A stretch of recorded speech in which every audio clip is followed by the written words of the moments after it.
So, okay, guys, welcome. Sorry for this little bit of a hectic beginning. I had no clue triple bookings or even a thing when you have a system for it, but apparently it is. But yeah, so today I'm going to be presenting to you guys the workshop we named Hacking into Memory, because the idea is today we're going to be all about screwing around with program memories and making it do things they're not supposed to do, basically. My name is Conrado. I think most of you know me. I'm one of the two presidents of DalCTF Society, and this is, of course, a partnership with Shiftkeys. And yeah, we're going to be showing this, like how we can hack these programs through the lenses of CTF problems, so just to show how you could potentially do that. Okay. I was showing this before when you were in the other room. If you guys want to follow along, this is the link to our Discord channel. In it, if you actually look, there is a resources channel where I'll have two things. First, the PDF for these slides. So if you want to follow along on your computer, want to see better, feel free to download them. And the other thing that I have is a Docker Compose file. So it's a doccompose.yaml file there that if you bring it up, you'll bring up not only the containers for two of the three problems that I'll show today, but it'll also bring up a container that has all the tools that you need for our workshop. So everything is already there. So you don't need to install anything if you use something like this. I mean, except Docker, right? Okay, today's outline, before I get into stuff, I will start with a little bit of an introduction. I'll talk about what is ROP, talk about a little bit about memory management, how does memory management work in a computer, and then I'll basically introduce how we can exploit this memory allocation to perform what is called ROP, okay? Return-oriented programming, which is the main technique we'll be going over. I'll present then the tools to begin your journey. So what you need to actually be successful when you're trying to attempt this type of attacks. And then I'm gonna go over three different problems. The first one is what I'm calling here the tip of the iceberg, and the problem type called rat to win. Don't worry too much about the names. I will explain them better when we get to the problem itself. I'll probably either do a Q&A at this point, or like a break, a little 5-minute, 3-minute break around this point here, or after the next problem, just so like we don't, make this 2 hours nonstop of me talking about memory allocation. Then we're gonna go into a second grade of problem that I'm calling here hijack to shell code, where things start to get a little bit more interesting. And then finally, I'm gonna show a third problem, which is a full return-oriented programming problem. And the idea is each problem kind of built on top of each other. And then when you get to the last one, hopefully things will be a little bit more clear from the previous two. And then you'll be able to understand a lot of these more complicated concepts. And then finally, in the end, I'll show some final considerations and some directions you can take your study if you really liked what we showed here. How can you further deepen your knowledge on this type of problems? Okay, so part one, what is ROP and why do we care and so on. So first thing I'll talk about, and I'll talk a lot about this today, is memory allocation, right? Basically, the question we want to answer first here is where in the computer do we place data we need for program execution, right? So we know that the computer has disk and it has memory, right? When we have just a file in your computer, normally it's stored in disk. But when you start utilizing it for execution, you start utilizing this RAM, which is this dynamic memory that you use to get information a little bit faster, right? I'm gonna simplify a lot, but the main idea is disk is slow, RAM a little bit faster, therefore we use the RAM for program execution. And we kind of store things in there with a couple of different regions. We have parts that we call text, where we store the code in itself.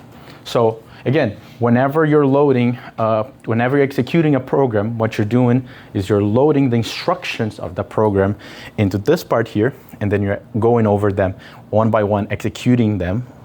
Then you have some data read from disk. This also here is where you put some global variables, this BSS part. And then you have these two little neat spaces called the stack and the heap. And today I'm going to talk a lot about the stack, like a lot. The stack is the whole thing I'll talk about, okay? What you need to know about these two is they grow in opposite directions. So a stack goes from a higher address. So everything here has an address. Let's say it's not going to look as nice as I'm going to say now, but imagine this address 1 to address 2, 3, 4, 5, 6, 7, and so it goes. The stack grows from a high address to a low address, and the heap the opposite direction. And it's important to know that we always kind of write and read from in this direction. Okay? It becomes easier when I show some examples. But before I show any examples, the next thing that I want to talk about is one more piece of memory that we have access to, besides the RAM, besides the stack that I just mentioned, is what is called registers. Registers are a piece of memory right next to the CPU, right next to your processor. The idea is this pieces of memory, they can't hold a lot of information. You cannot put the whole program there. You cannot hold all the data you want to have inside of a function there. But they can hold a tiny amount of data that can help you quite a bit. And the reason they are better than, not better, but they are like used is because they are so close to the processor, it's super fast to access it, right? So a couple notable examples. First one, all of these are like variations because different architectures have different names for the same registers. But you have what is called a program or instruction pointer. I'm going to use a lot the term RIP and PC kind of interchangeably. Basically, when you're executing a program and you have, I don't know, like int I equals 0, then while true, blah, blah, blah. Instruction pointer just points to what is the current instruction executing. You execute it, you point to the next one, right?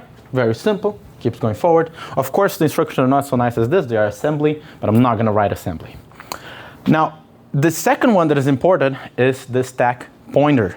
As I mentioned, when we have the stack, we have a pointer to what is the position empty, the last position that you wrote to. And then you write something here, so you write in I, and you put the stack pointer to the next position. Simple, right? I mean, actually, it's just point to the end of the previous one, but it's just pointing when the stack gets free. What's the part that's used and what's the part that can be used in the future. The frame or base pointer basically points to the beginning of the stack for a specific function. This will become clear in a little bit with an example. And then finally, you have a couple of different registers. They are for arguments. So there's a RDI argument, RSI argument. Whenever you call a function, you need to pass arguments. Normally, you load them into a register like this one, okay? So you get more familiar as I explain this, but all that you need to know now is that, this is slow, but very big, so we keep a lot of files there. RAM, a little bit smaller, a little bit faster, so we keep a lot of these stack information, all of this dynamic information there. And a register, super fast, but super small, and then we keep this very specific pointers that help us out when we execute a program, okay? Now, I mentioned this before, and this is the one thing that I'm gonna talk the most about, because this is the basis of return-oriented programming and any type of like buffer overflow, not any, but most of the buffer overflow problems we see, which is the stack, right? It's used mainly to store scoped variables, like function parameters, local variables, control values, and so on. Basically, you have a little part of the stack that you're just gonna use for every variable you create inside of a function. Right, if this is inside function 1, this will all be put in the stack. Global variables are in a different spot, but local variables are all in the stack. And you also hold a couple of interesting things, right? And it holds return addresses, previous base pointers, and past parameters. Let me explain this with an actual example, right? So in this case, you have a main function here, and here is your memory, right? The frame pointer and the stack pointer are both pointed at the same spot because we just started. We have nothing there. In main, we create a variable called I and say that the value is 30. Frame pointer stays the same because this is the beginning of the scope for your function. So it just points to the beginning of the stack that he uses for this function. And you see that the stack pointer moved a little bit, right? We allocated the space. Now, if we're gonna use the stack again, we're gonna use it in this spot. I create a variable called int a, and I don't assign any value to it. So it just has junk value here that it has before, but a now points to this spot in memory. And then I do something cool. I call another function, right? So what happens when a program calls another function? You need to first change the instruction. What? Not change. That's not first. So you need to save the current context. First thing, right? I'm executing main. I'm doing. Let's say I'm here. I'm executing main. I call a different function, function2, and then later I want to do more things, right? So I need to store how did the context looked before I call this function, so that when this function ends, I can go back. So I can go back to this point in the execution, right? Does that make sense? Okay. So the way that I do this is by storing this different registers in the stack. So I put what was the previous frame pointer in the stack. So where did the stack begin for that execution here, for this function, for this scope. And I save where was my instruction pointer before, right? So let me show this. In this case here, because in this demonstration we're showing with a 32-bit architecture, which can be either 32 or 64, and there's a little bit of differences, but in this case, just for the sake of demonstration, it is a 32-bit. We also putting both of the arguments that the function needs here in the stack, and we're putting the instruction address to return to. Basically, when you finish executing, you're just gonna take this value and assign the instruction pointer. That's how he knows where to go back in the code, right? Because you have function 1, you have function 2, that does some stuff. Whenever we call it, we're gonna point instruction pointer here. We're gonna execute. Whenever we come back, we need to be able to point back here. So we save it all of that in the stack. And now we jump to the function's location by changing the program counter to changing the instruction pointer. And we also push the previous frame pointer in the stack. So that's how we know to go back here later, right? So all of this information of the previous execution is stored here from the previous function, and all of the data from that function is up here. The idea is we have now a new scope because of the frame pointer. Whatever we do in this new function, we can put it here in the stack. We're utilizing just this part here freely. And whenever we get to the return, we're gonna slowly free up and get back to where we were before, right? The first thing we do, we take it away the variables we had on this function, the another function, and then we utilize these two guys to reinstate what was the format before. So I pop the frame pointer and put the frame pointer up there, because now it knows where it was before.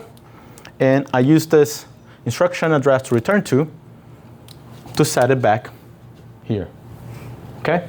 This is basically the flow that you're gonna be doing whenever you return. And then if you finish the function, you're just gonna pop up the rest of these values, okay? I had a question about the go back one stuff. I don't understand why arg2 and arg1 had to be created, because in the memory we already had stored spaces for I and A. Mm-hmm.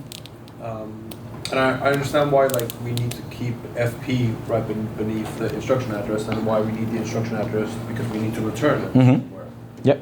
But I guess I'm confused, why is it that we're duplicating I and A? Because the thing is, let me go back a little bit. Whenever you're defining the variables there into the function, they are scoped variables, right? You can have more than I and A. You can have multiple variables. You need to kind of save them, or at least put you wouldn't use a pointer, but you need to make sure to differentiate them, like the ones that are going to be sent as arguments, from just the other ones that are inside the scope, And the whole idea is that these positions are calculated not in absolute values. They're calculated mostly like in relation to each other. So you'd know these arguments are here in relationship to the frame pointer. So that's how the function will know which ones to use. So you need to have like a copy, because you don't want to have the scenario where, I don't know, I created 30 variables here, and then I need to like change their locations in memory, so these ones are in the location that you expect. You just copy this most of the times. Or you could create a pointer. But you see, this is the case for 32 bits. We'll show later when we go to 64 bits, which most of our computers are nowadays. What you do is you actually put those values in a register instead of putting them in the stack. But you still generate a copy just because you have those stacked local variables, and then you have the ones in the register itself. So in that case, just to make sure I understood it, it would look, if you're passing in an 8-bit integer to a function, the system knows to look at the 8 bits before the instruction address to return, and it knows that that's the value that it needs to look at. Yeah. Okay. Yeah, pretty much. Okay. So let me go straight. So the cool part that we get now is the idea of a buffer overflow. Right? As we saw, variables in the stack can be located right next to each other. And I think this is a very important thing to take it away from what I showed before, is that they are quite literally right next to each other in terms of position in the memory.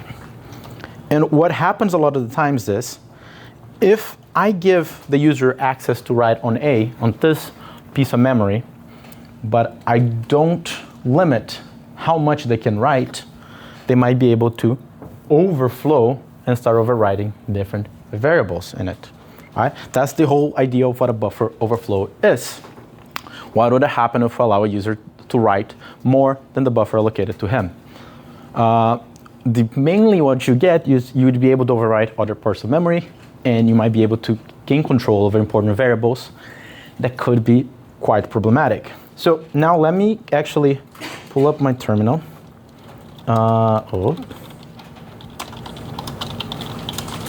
Let me put up the Docker Compose that I created for you guys here.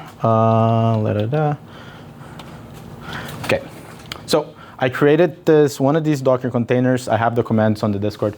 The command of these after installing? 1 second. It's ROP Workshop Attacker 1 instead of challenge. And it's working. Okay. Yeah, it might be the different name just because of the way you ran. But either way, you'd have this, like a couple of different problems. And the first one that I want to go over is just the demo. Here I have a super simple C code. It has a main function. You ask us to put a string. It calls this function called vulnerable. It has an integer vol. It has a buffer of this size. And you will read into this buffer. And then we'll print whatever's the value of this. Now, the first thing I want to show you guys is actually what happens if you compile this code. If I try to compile it, one of the first things it says is this: warning, the gets function is dangerous and should not be used. And I always, guys who like see me doing this know that I like to do this stuff. I like to show the manual for gets. Oh no, this one doesn't show. Give me a second. I like to show the manual for the gets instruction because it says something cool. What is it? Where does it say again? Yes, there you go. Bugs. Never use gets because it's impossible to tell without knowing the data in advance how many character gets will read. And because gets will continue to store characters past the end of the buffer, it is extremely dangerous to use. So pretty much, you know there is an issue with the program itself because just compiling it will tell me, please don't do that. Will try to stop me from doing it. Why? Well, exactly because of the reason we were talking. It does not limit how much we write into buffer. If whenever we do like scanf, for example, in C, you normally put the number of characters you want to read. I remember that when I started programming, I thought that was kind of like, dumb. Why can't I just write as many characters as I like? How can I know how many characters the user wants to provide? Well, you need to do stuff like that to avoid this type of things. Yeah, because if you just allow the user to provide whatever they want, they can perform overwrites. And I can actually show you guys with GCC how this works. Oh, sorry, not GCC, GDB. If you're not familiar, GDB is, what's the name of the demo? GDB is the debugger of C language. And I'll talk more about why mine might look different than yours, and I'll show in a bit. But I just want to show some basic of it, and I will just break on the function called von. I will run. And then let me make this a little bit bigger so you can see more. You see here where I am. If I step through each instructions,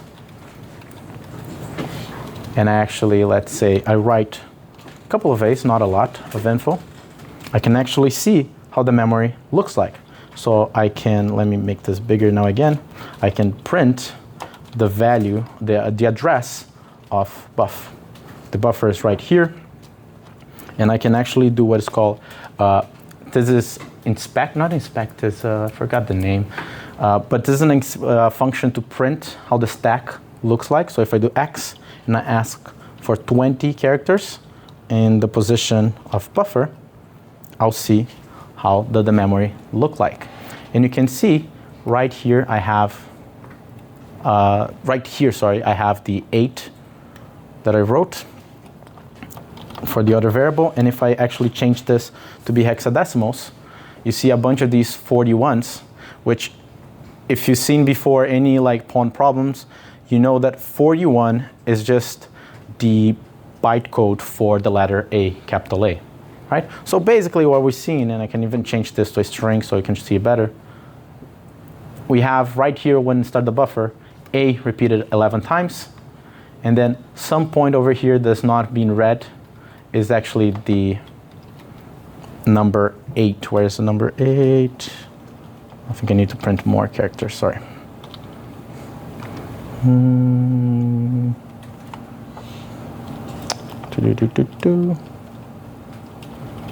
Let me print 50, was showing before. Here, there you go. So this is the number 8, that is the other variable. So you can see there are continuous spaces of memory. The buffer is starting right there in this little guy here, and I'm writing up until this point. And then the other variable that I have is right here. So as I mentioned, there's no limit to gets. So what happens if instead of just writing 11 A's, I write 226 A's, exactly. And I do the same thing. I'll print where the buffer is at.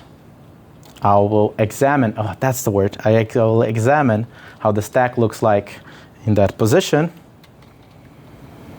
And now everything looks like a bunch of 41s. What if I do 60? A bunch of 41s. What if I go 80? A bunch of 41s, because I've overwritten all that space in memory. Now, what happens if I continue the program? It will break. It's not, let me show this without GDB to make it a little bit more obvious. If I go in demo and I enter a string this large. So again, wait, let me show you just how it works normally. Whenever I send a normal string of normal size, you print the value of the variable, right? So it's not phone, it's demo. So you print the value of variable vol, which started as 8. But if I give a really big string, it will completely change that value to something different. This is probably just 0x 41 41 41 hexadecimal as a decimal. And you also segmentation fault. Now, why are we getting the seg fault? That's my question to you guys. Can you understand why? Anyone has any idea to why? Not you. Yeah? Yeah? Oh, okay. Say near. You're overriding something called a canary. No, almost. No, that's not it. There's no canary involved. You're going too far. What I'm doing is, let's say the buffer is this variable. I'm overriding, so actually, let me say the buffer is this variable right here. I'm overriding the auto variable, and if I write too much, I start overriding this little guy here, the return address. And if you remember from the explanation, whenever you get to this point, you take this value away from the stack, or you pop it, as we say it, and you make the instruction pointer point to whatever value was here, right? This is supposed to be the address of the function that called it. This was supposed to be a decent address, but now I've corrupted it and made it be whatever I want. So this is what is called return-oriented programming. Because why? Because you're able to return, which is whenever you finish the function, to whatever other address and memory you'd like, right? Instead of returning to the function that called it, you're able to return to different parts of memory, to different parts of code, right? And this is where the cool stuff starts to happen. Now, what you do is you basically are manipulating return address to gain command and execution. You're a little bit limited by the existing commands in the code, and I'll show you more or less how it looks like in a little bit. You cannot do anything, but you can do a lot of stuff, especially some tricks and some gadgets, which we'll talk more about it later. And if you think this is just, not that important, if you think that's not so cool, well, this technique has been used to compromise stuff like Adobe Flash, Adobe Reader, Internet Explorer back in the day, Microsoft Office, and so on. So it's the type of technique that if you're able to get, you can wreak havoc into this existing software. Now, we, as I mentioned, are going to be kind of exploring this topic through the lenses of CTF-style problems. CTFs, I think most of you should know at this point, is capture the flags. It's a closed competition, like hacking competition, and they have a category called pawn, which is pretty much ROP. A lot of ROP, some other stuff, but a lot of ROP. So we're going to actually be going over some problems from CTF, from this pawn category, and we're going to use that to kind of show how does these concepts that I mentioned actually materialize in reality, okay? So, before I go into the problem, I just want to talk very quickly about tools. The first one that I want to mention is C. We're not necessarily going to program in C, but most of these problems that we're going to look at, I mean, all of them today and most of the problems in general for this category involved a C program. And that's because C allows the developer to manipulate memory in a deeper level. I had a professor back in undergrad that used to tell me that Java and like Python and other languages are like a mother. You do something bad and they go like, no, it's okay, it's okay. They save it up for you. They collect your garbage for you and so on. And that C is that one other professor that doesn't really care about anything. And then if you screw up, they will just tell you in your face, you screw up, come on, continue doing it. Let me see what happens. C just allows you to do stuff that's not really supposed to be able to do. As I mentioned, we're not going to need to write our exploits in C, but we'll interact with C programs, so it's important to have some idea of C. The other thing that we use, and I kind of showed, is the GNU debugger, or GDB. Basically, the be-all and all C debugger. If you use C Lion as a C debugger, you should be using GDB, always GDB. Allow us to look into memory, inspect registers. We'll slowly see commands for it. I'm going to kind of show you more or less how we can do that. But we're going to use very basic commands, just like the one that showed you, like print. I'm going to be printing and then also printing information about the frame as well. That's the only two things I think I will be doing in GDB. That and breaking as well. So pretty standard debugger commands. And if you open up GDB on your machine, you will look very boring and with no colors. And I don't know about you, but I like colors. So the one GDB that I showed you guys before, it had this tool called Pawn Debug. It's just a little plugin you can add to show more information and have a little bit more color, so easier to read. Normally when you deal with this pawn problems, you use one of these guys, Pawn DBG or JAF, which is two plugins, just to make it easier your life and you don't need to live in the gray environment that is just normal GDB. Now, the other thing that I'm going to use a lot is this thing called pawn tools. Basically, whenever we're trying to write exploits for this, we're going to find a lot of difficulties in terms of interacting with these programs. How can we send memory addresses? How can we connect and interact with these functions? And we don't really want to be just typing every time. So we want to find a way to automate some stuff. And this is where a tool like pawn tools will be used. It's a Python library, so we're going to be coding our exploits in Python.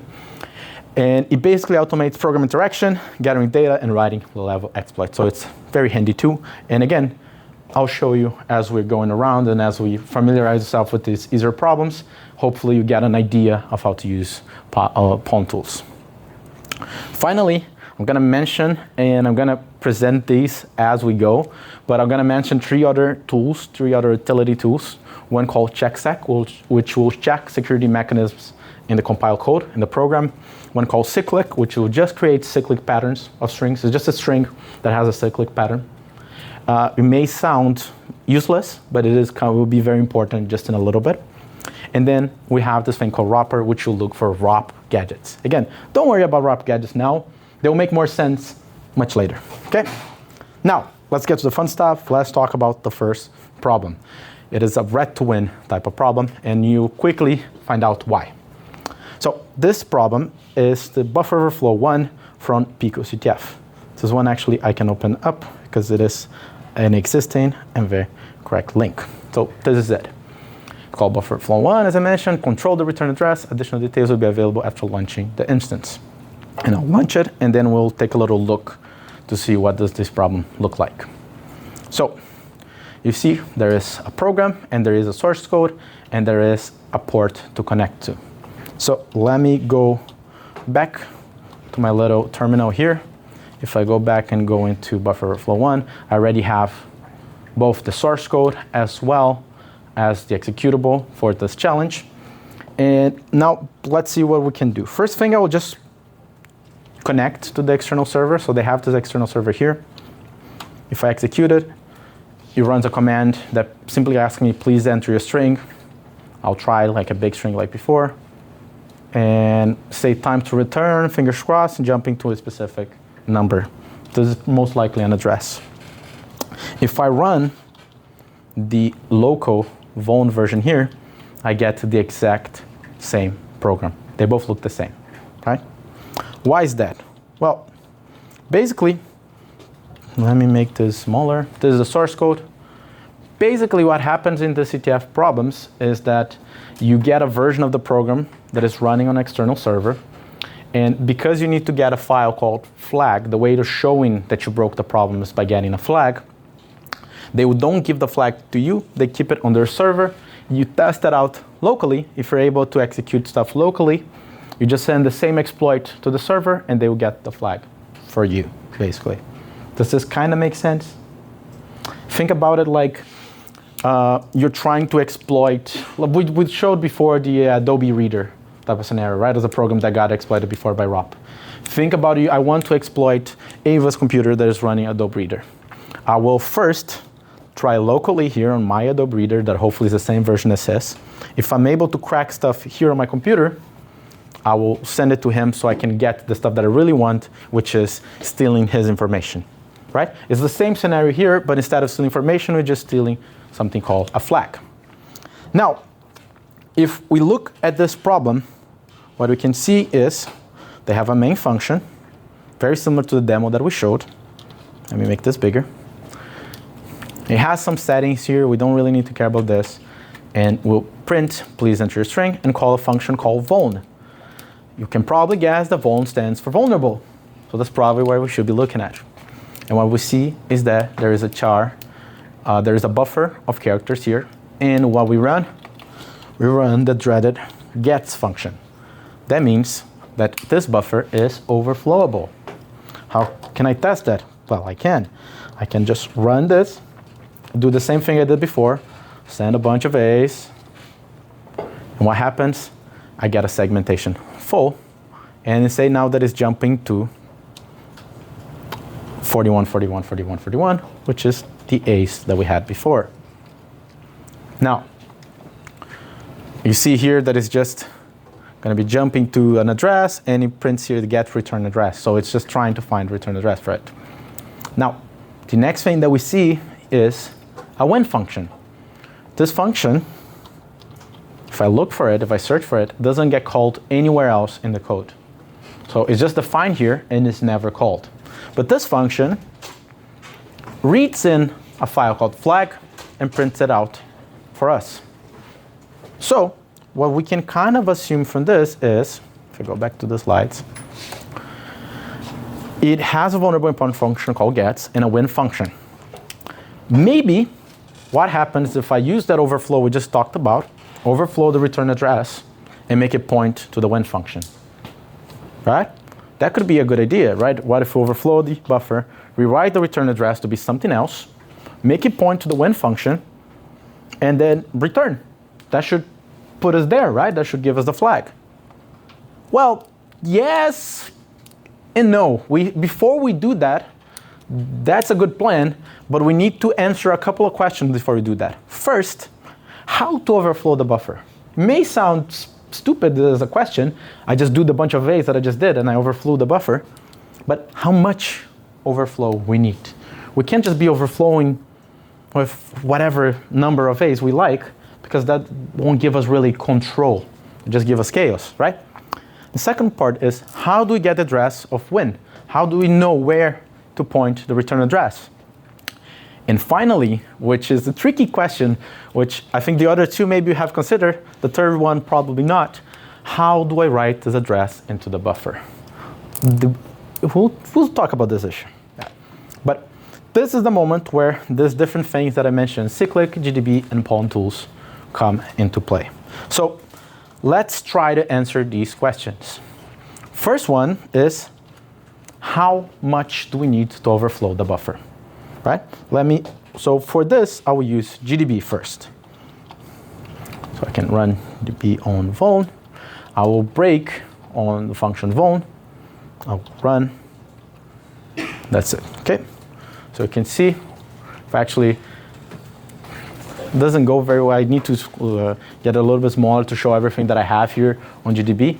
But you can see right here, I have all the different assembly instructions that I'm running inside of the vuln function. You can see here the vuln here. And what I can do is I can try to snoop around and find the different things. So first thing, how much overflow do I need, right?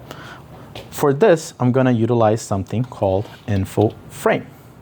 Info frame just gives me information about the registers of this current function level. Not just the registers, but just the context of the function that I'm in. So what you see here is what is the current instruction pointer pointing to, and where is the saved instruction pointer that I have. This is the return address, right? The save instruction pointer is pointing to this. So if I actually, let me see if this works. I don't remember if this, I print the value at this as an instruction. No, it's not gonna work. Nah, it's not gonna work, either way. But if I see what is in this position here in memory, I can even, I can show you later. If I see what is in position in memory, it will be the function that called it. So let me end this, take a look at vuln.c. What that address will be pointing to is right at this position here. The point where you call vuln. After vuln returns, it will return back to here. So let me go back.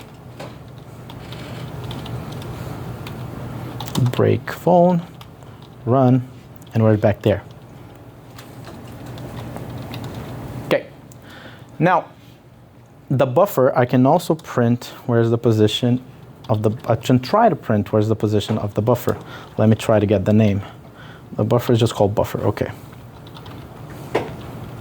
So if I print buff, position of buff, unfortunately, nothing shows up. Why? Because this code was compiled with no debug symbols. The last one that I showed you in the demo, it had debug symbols. So it had basically access to all the names that were used in the source code. And this one doesn't really have it. You can try to recompile, you can try to do other things, but the easiest way to do this now to figure out what exactly is the amount of overflow you need is with something called cyclic. Remember that I talked about cyclic patterns? So if I ask for a cyclic pattern of 200 characters, I get this. Why is it cyclic? Because you see, it performs a little bit of a different pattern every 4 characters. So it starts with AAA, then it's BAA, then CAA, so on and so on and so on. Basically, every 4 characters you have a different pattern. Why? Because what happens if I overflow the buffer with this pattern, with something like this? Well, I will again fill up everything, but I have some indication of what is actually overriding the return address that I want to know, right? So, because whenever you start doing these problems, actually what I used to do is I used to come here, I used to run and continue, and I would try like, okay, let me try 32 A's. Does it work? No, it doesn't work, it's not enough.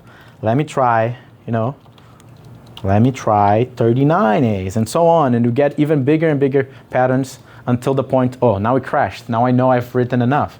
So like you have this trial and error in the beginning, but if you use something as cyclic, you don't really need to do that, because this pattern, because it changes every 4 characters, once you see the pattern that got written into the return address, you know how many bytes you need to overflow, right? So I can step through, I can go through. I'm doing the command next instruction. It's just gonna go to the next instruction here. So NI, next instruction, next, until the gets. And I'll run it. I'll provide this really big string for it. And you can see that stuff already here shows that stuff got a bit corrupted. And I can now type info frame. And what I'll see is, if you remember, this value was different before, the save return address. Now it's saying that the save return address is 61, 61, 61, 6C. Does this pattern look like something you've seen before? Pattern of 3 letters being the same and then a different one in the end. Does it look a little bit like this?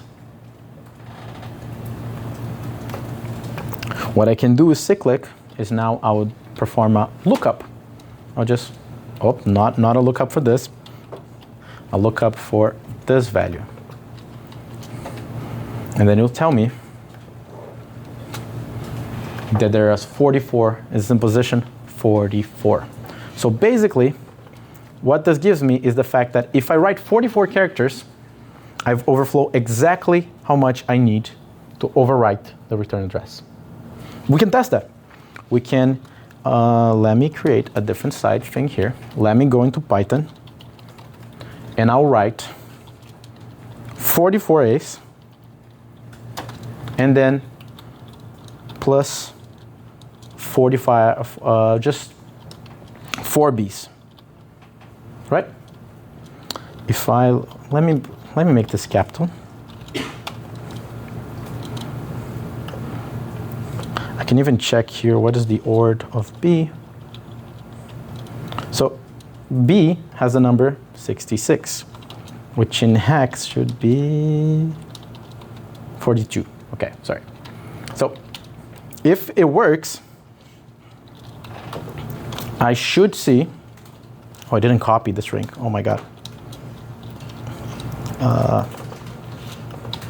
If it works, I should see the return address change to just a bunch of 42s. Info frame is just a bunch of 42s now, okay? Basically, the idea is cyclic gave us exactly how many bytes I need to write until I reach the instruction pointer, and then after it, I can make it write to anything. Does this make sense? Sort of. I see some confused faces. You can stop me to ask any questions. Okay. Now, if we go back to here, well, the other thing that I asked you was, how do we get the address of when? How do we know the when function? Well, this one is much easier, actually. If I exit here, let me exit. If I use that other tool that I mentioned before, checksec, for this program, it'll give me a bunch of information. What checksec does is simply give you some information about the program, right? You show the architecture that it's using. You mentioned the little canary thing that one of your colleagues mentioned a little while ago.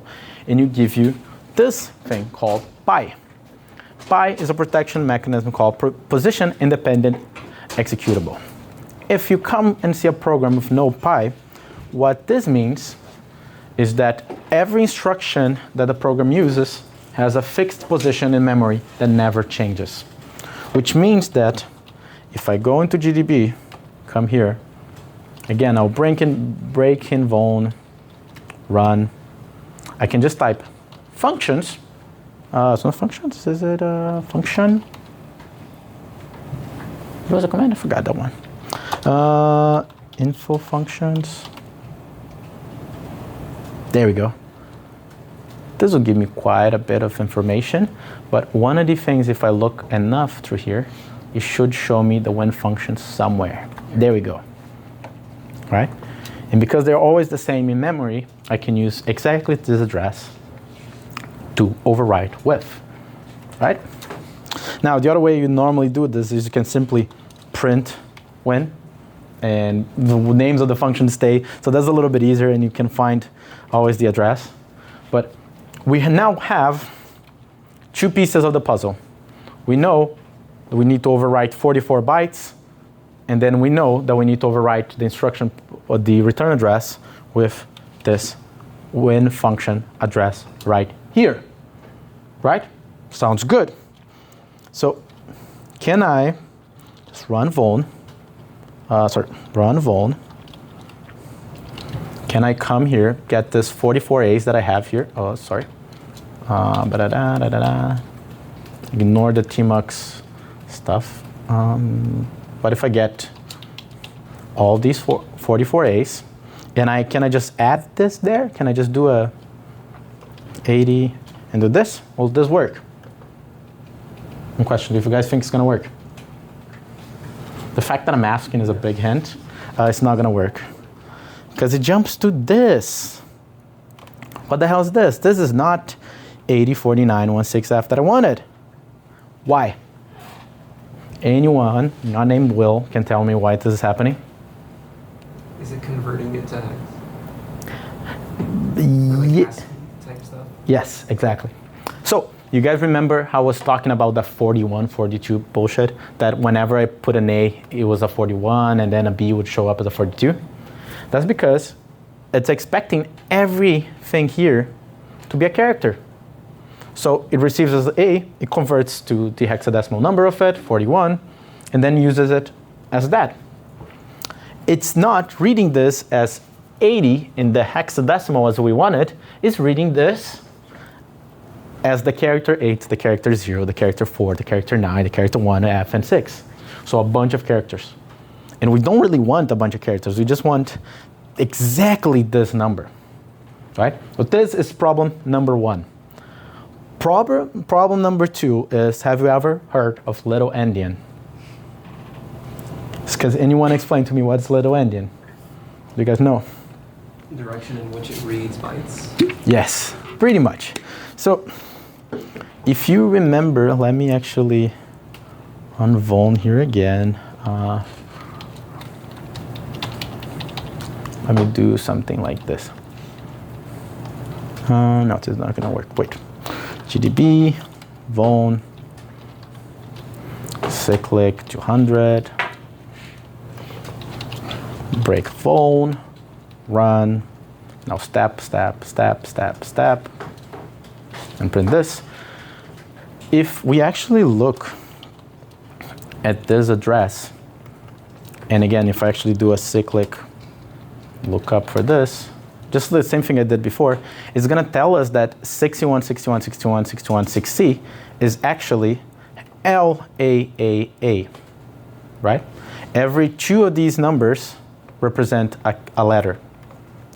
But if you pay attention, you see that it starts with 3 61s in a row, which look like the 3 A's, and it ends with a 6C, but the L here is in the beginning instead of in the end.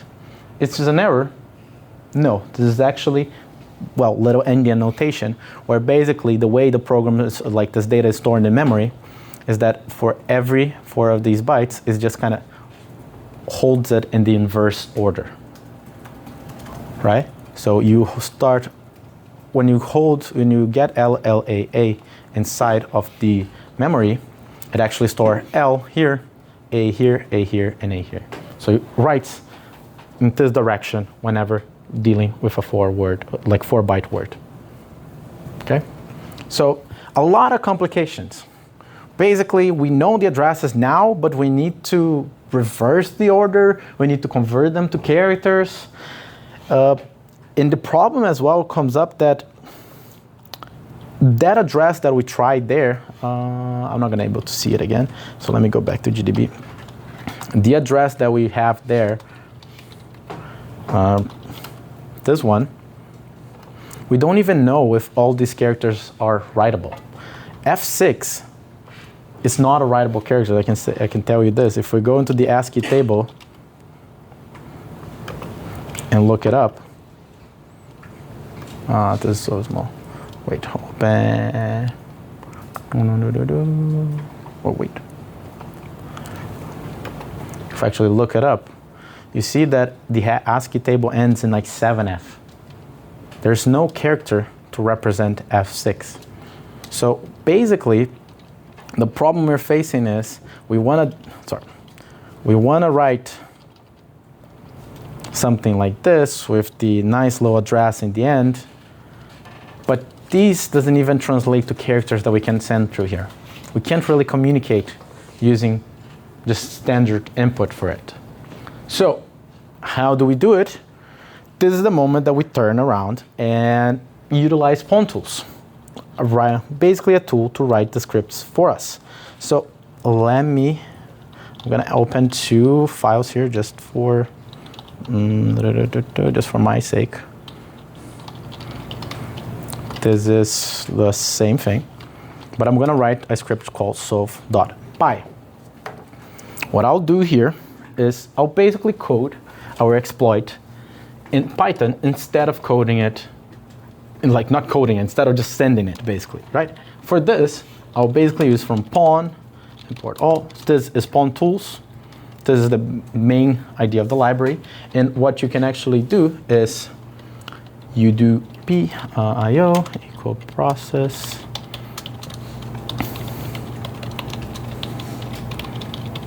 So let me show you how this works. So I choose the program I'm interacting with, and I can interact with it. So now if I do Python 3 solve.py, looks the same. I can interact with it normally, right?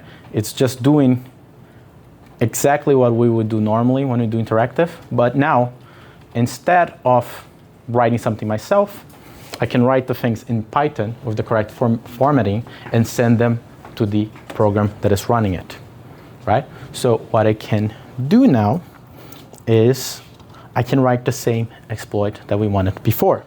So we talked about how the offset is 44, right? When it's cyclic, we showed that we need to write 44 bytes of A and send that, right? So what I can do is I can make a payload and say that is equal to offset, bunch of A's, and I'm writing them as bytes here. It's just a byte string times offset. So I'm writing 44 A's into the payload, and now I just need to add the win address, right? I will need to set it, the win address, to something, which I'll do in a little bit. But if I have this payload ready, I need to do a plus equals. I can then just IO send it for me, right? And I can actually do most of the formatting inside of the code, so I can have more control over it, okay? So now we just need to get that return address that we just saw. I can come into vol, I can do GDB vol again, just like I did before. I need to break somewhere and run, and I can print win. And I want this address. I can just straight up copy it and add it here. I have all the information that I need. I have how many bytes I need to overflow. I have the address of the win function, and I have a payload that first overflows the buffer and then adds the win address.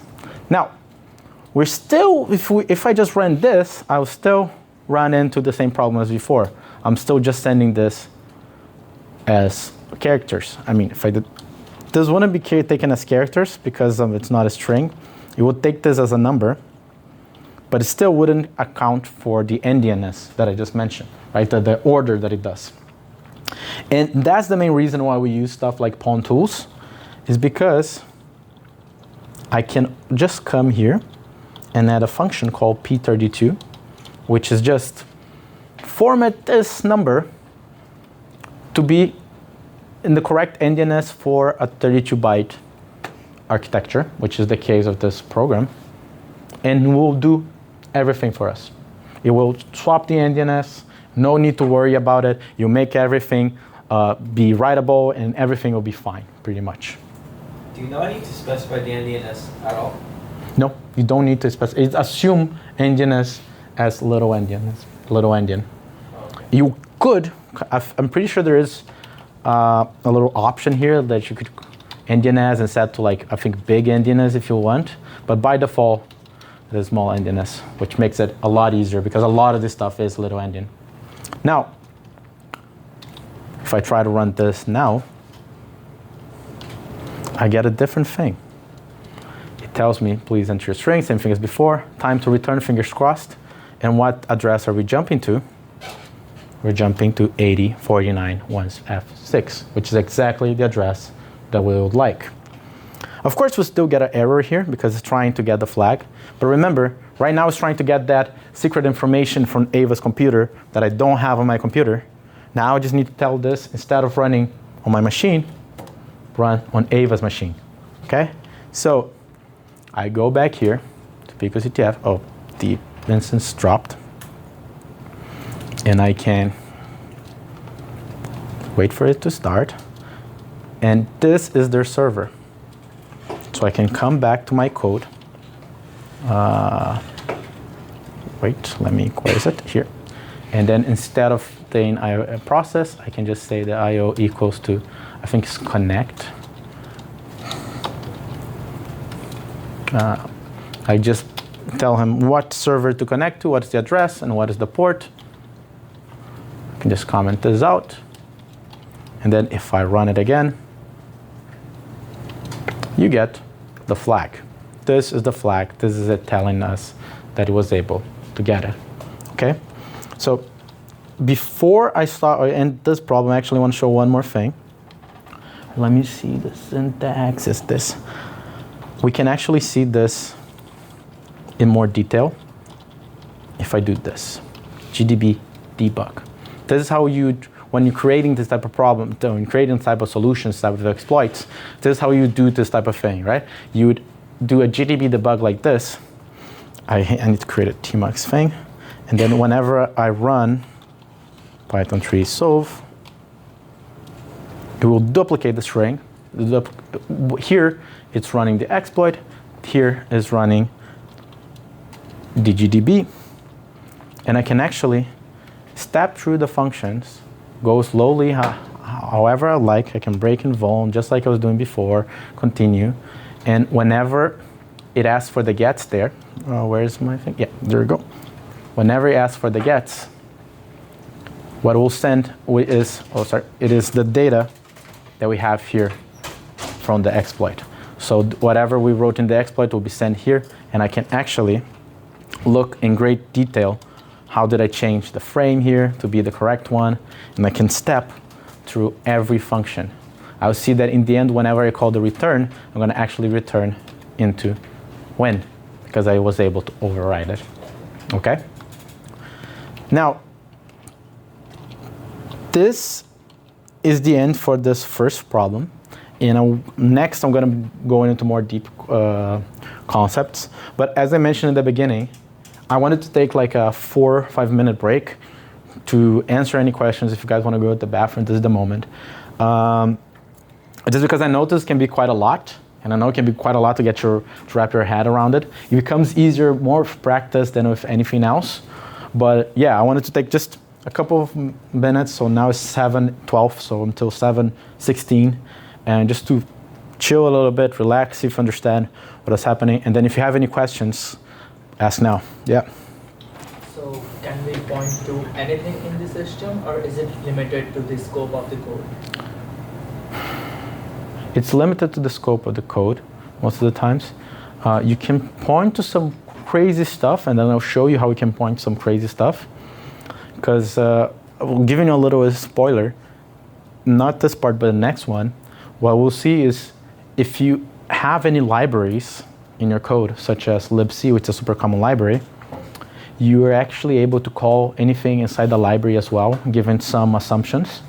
And when you can get any function from libc, you can get pretty much the whole system. And I'll show you exactly how we can get that in a little bit. Any other questions, guys, for this part? I know it's not necessarily confusing, but I know it's a lot. Is there anything that you guys are not, fully understand and want to take a look again? Yeah. With GDB, I kept getting confused about where you set your breakpoints and then continuing and what you were looking at. Like you were looking for call. Perfect. Yeah. When, stuff like that. So with GDB, let me start from the clean version here. What I normally do is I always break either on the main I either break on the main function, or if there is a function of interest, I'll just break in it. So for example, in this code that we're looking at, the most interesting function is this von here. So what I first do is I break in von. Simply because I don't really care about this part, and I just jump in directly here. I'm just making my life easier. And then I run the code, and I get right there. What I look at while doing this is this part here. This is this assembly code. It tells me which instruction is being executed at any point in time, right? So I know that here is doing stuff. I don't need to know, I don't know all assembly, but I know enough to know that this call gets is when gets get called.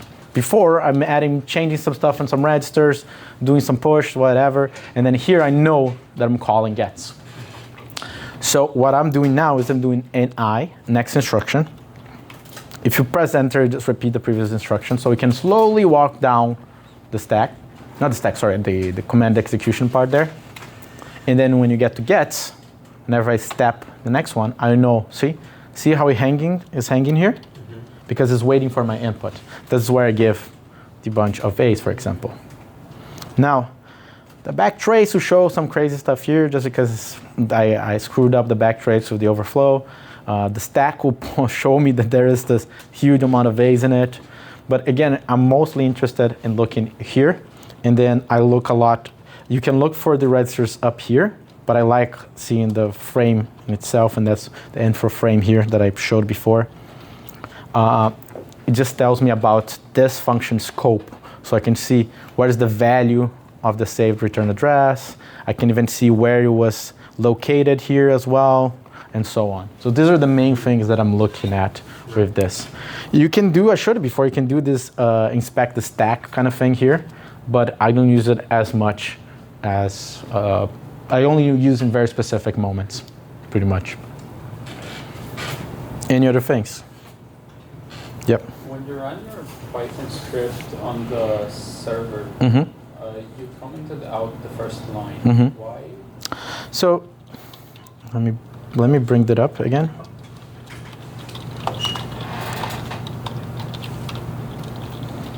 So what I/O here is, it's simply it creates. So the way Pawn Tools works, it has this thing called tubes. It's basically how can I communicate with a program, right? There's a couple of different ways we communicate with it. The first one that I did was IO equals process. I'm saying communicate with a process, communicate with a program on my local machine, right? And it talks to it and is able to send information and receive back information. I commented out this one when I wrote the connect one because I don't really need to communicate with my local process. I just want to communicate to the version that is running on the external server, or in Ava's computer as the example that I'm using. So I'm just changing to who I'm connecting to who I'm interacting with, basically. Does this make sense? Kind of. Why did you only do process on Vol instead of like the whole program? Like Vol was only a small part of it, right? No, so I see what the confusion is coming. Unfortunately, the PicoCTF creators, they named the program Vol as well as the function. It's called Vol. Oh, wrote garbage here. Yeah. So the function is called Vol, but the program is also called Vol.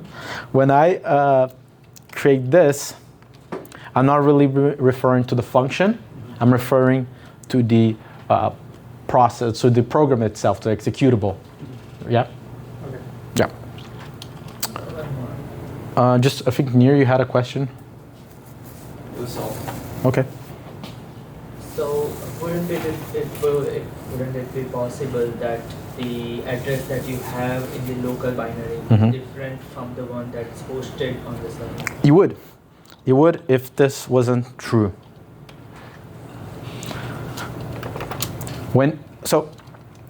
Okay, so we can go into this, not a rabbit hole, but this is a bit of an extra thing. The way the memory works in computers can be a bit like dependent on the system in itself. So a lot of programs now, they are position independent. So pi would be good. And in that scenario, all the instructions have the same offset between each other. They are always in the same block, but this block can be allocated in different spots in memory. When you have pi not enabled, you basically set in stone, like, hey, if I run this program, this block needs to be right here in memory.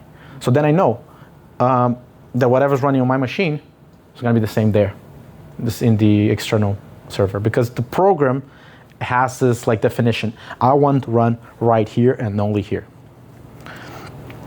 So I guess, are we going to cover the pi version today? I'm not going to show exactly a program without pi today. I think the next one, no, the next one doesn't have pi either. No, the next one I think has pi. I think it's pi enabled.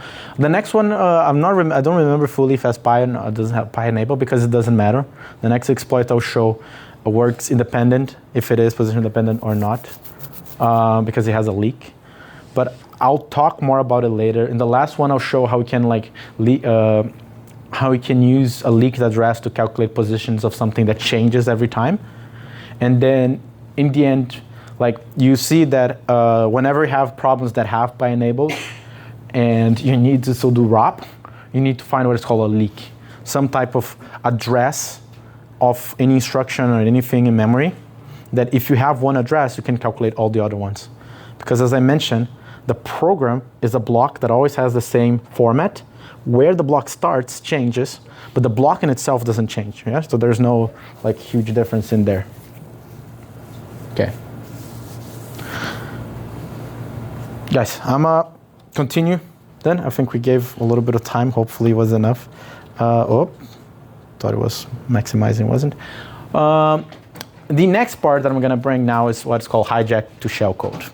And for this, I bring this problem from UoFT, so from the University of Toronto, their CTF in 2025. They have this problem called baby pawn, and let's check it out a little bit. Let me go back. Let me go to 2, baby pawn, and let me just take a look. We already kind of know the format. If you're wondering if you're using the same container as I am, I've listed here how can you connect to the next 2 problems. So connect to baby pawn. Here is the command that you need to connect to it, because baby pawn is in another container that I set up as well. So you don't even need to go to that link, all set up already here for you. But what I'll do now is let me go to baby pawn and let's think of strategies. Baby pawn 2.c. So this is what I have now. Main function looks very similar. I have some settings of buffers. I don't really care. It prints welcome to baby pawn 2 challenge, and it called a function called vulnerable function, which is even more obvious to be vulnerable than the previous function called vuln. It has an address. It has a buffer of 64 bytes. It has a stack address leak. So it prints the address of this buffer. Interesting. and then you can enter some text. And then, interesting enough, this one actually doesn't have get. It limits the amount that we can write, but it limits to twice as much as the buffer. So probably still going to be able to overflow. And again, we can just test it out very quickly. Baby pawn 2, enter a big number, a big string, and I get a segmentation fault. That's probably because I screwed up everything. So good, we can overflow the buffer. Now the issue is I overflow to what? I come here, I look a vulnerable function, I can overflow it, but there's nothing I can jump to. There's no when function. When you're looking if you're able to overflow, are you looking for that segmentation? I am. So what the segment, I can explain a little bit more. When you overflow the return buffer, especially like those A's, I always end up with the return address being something like this, OX41, 41, 41, 41, right? Because that's just A's. What the system does, it gets the return and it tries to get this value and executes the instruction at this address. This address has nothing.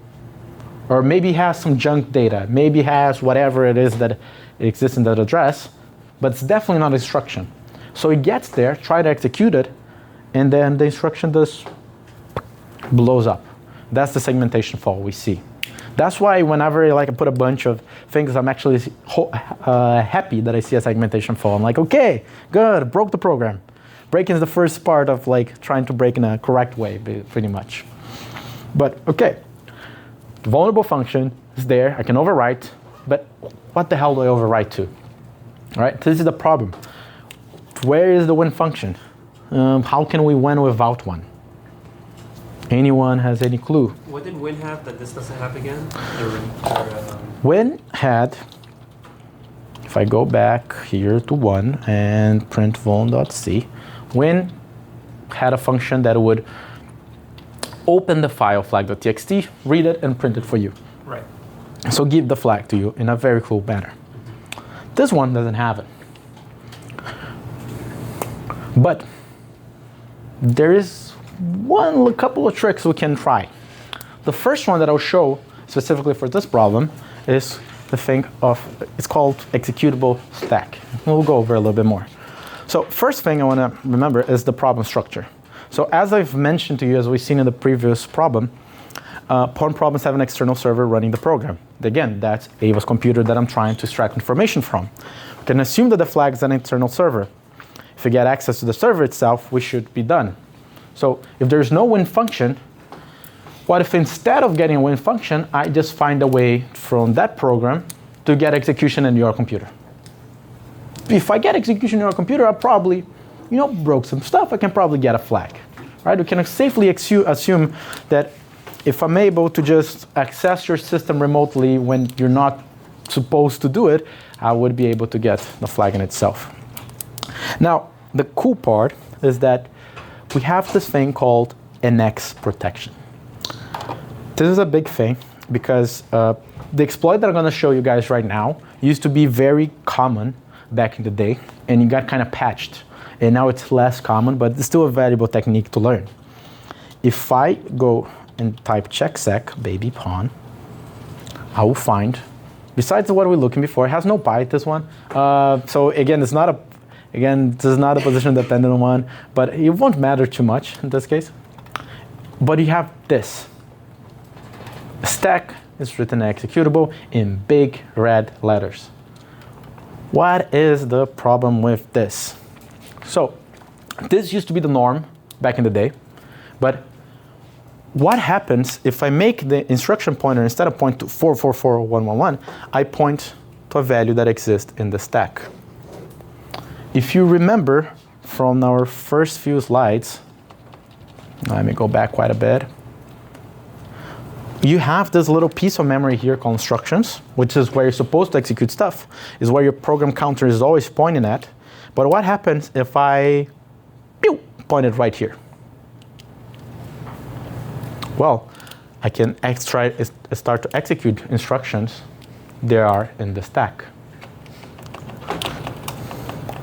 So what the plan can be, and I think I have here. What if this program doesn't have this protection, which I'll talk more about it later, what if the stack is executable just like we saw in the program? Can we use that to our advantage? The answer is yes. What happens if, as I overflow the buffer, I also write a bunch of assembly instructions there, and I make the instruction pointer point to the stack?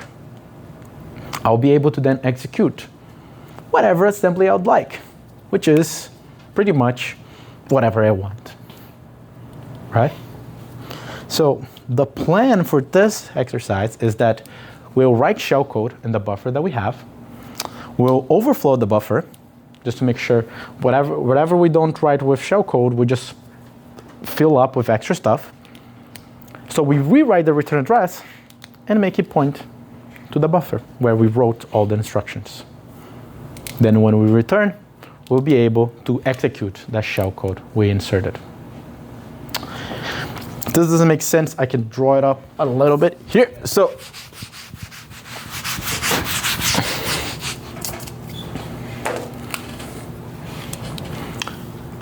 you have your instruction pointer, you have your return address here.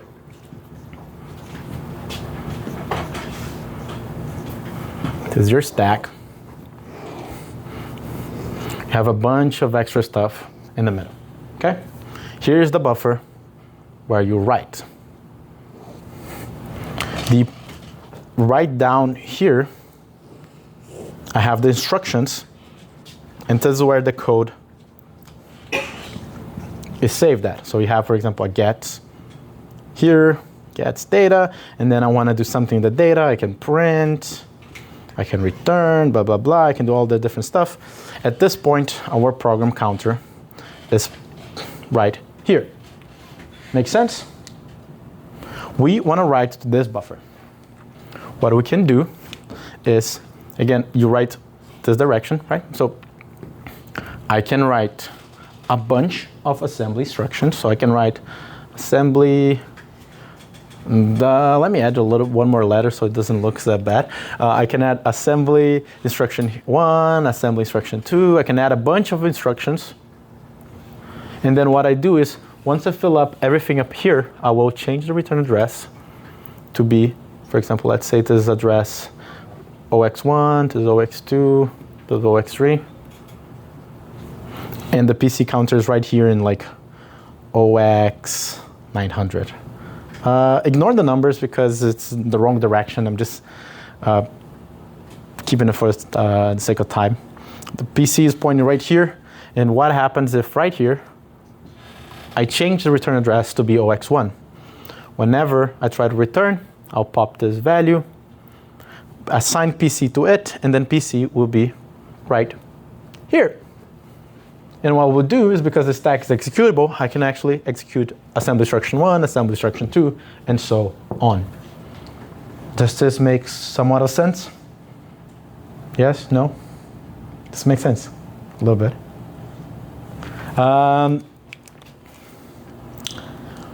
The cool thing about this is we can do a lot if we have unrestricted assembly access. We can do whatever we want, basically. Including, and I can show you this, there's this code, there's this place called Shellstorm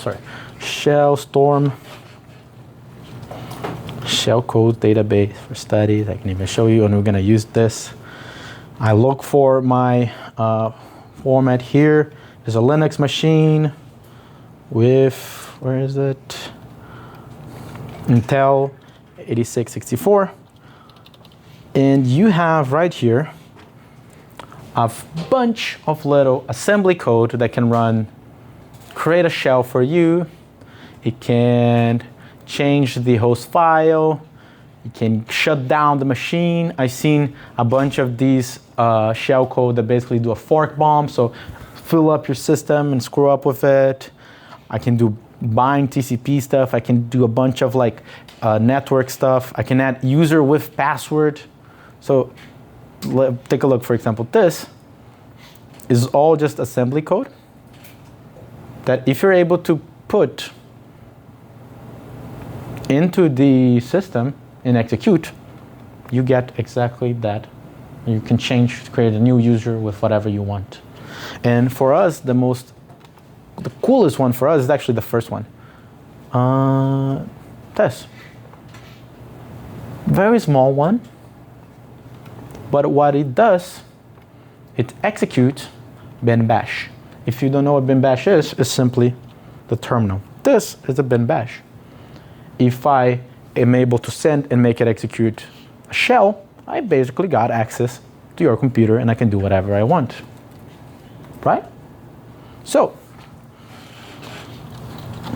what I need to do now is very simple. I'll write that shell code that I showed you into the buffer. I see how much more I need to overflow. I need to make sure that I write the shellcode here, and I'm still able to get to the return address. And I make the return address point to my shellcode. Seems plausible? Yeah? Okay. So let's do it. We know half of it already. We know how to get the offset. We know how to get how many bytes we need to fill in. And I just showed you the shellcode. So we just need to put that into a nice little pawn tools code. Because again, we're going to be using pawn tools all the time because it's just easier. Let me introduce you guys to one more thing from pawn tools, which I find it very useful. And if you're doing any of these problems, you might want to use something like this as well, which is called pawn template. This command will generate a template for you with a bunch of the connection things that we care about. So if I do pawn template and I pass baby pawn2 and put that into a file, solve.py, and then open it, a lot of the stuff that you'd have to just set up as basis is already done for you. So it's already import pawn for you. It already sets what is the file you want to talk to. Whenever you run it, you can run it either normally or just pass the argument GDB and you go into GDB. So it makes a lot of stuff much easier. Already sets up some stuff for you. And we don't need to worry about setting up pawn tool stuff. We can just focus on writing the exploit. Does it automatically know that this is a shellcode problem? Or is this just That's a template for every time. Okay. It doesn't know it's a shellcode problem. Yes. This is the command. Okay. Pawn template, the file we want to do, and then you're going to pipe it to solve.py. So, okay. First thing we do is we find the offset. We need to know how many bytes do I need to overflow the buffer with to get the return address. How can I do that? Well, we're going to use GDB. GDB, baby pawn. Again, same process that I did before. I'm going to break on vulnerable function. I'm going to run. Now let me make it smaller so I can see what I'm doing. I'm right here. I'm going to next instruction until I get to that call on get. So right there. Now I will create a cyclic pattern of 200 characters. Copy it. Why 200? Just as a random number. You can put 300, 400, 500. You just need a number big enough that you overflow whatever you're looking for. 200 tends to be good enough most of the times. So if I step next instruction, I'll put everything I have here. I'm going to run a couple more just because sometimes it needs to fix some info. And then if I go info frame, I have the address.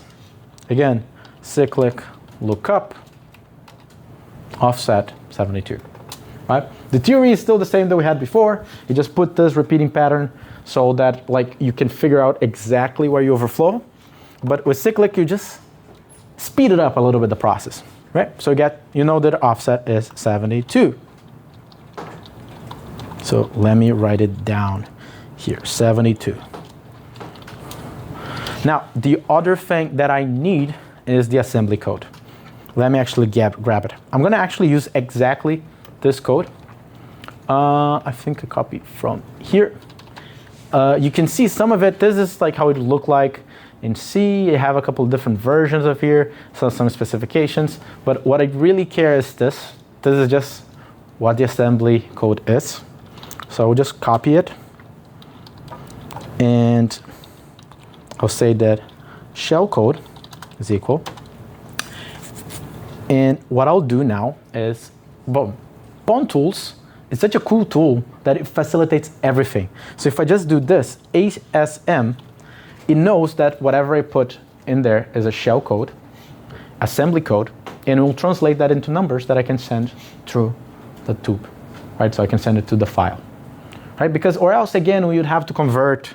If you guys see an assembly code, all assembly code is like a way of writing words what can be then written in hexadecimal or in ones and zeros, which then is executed by a computer.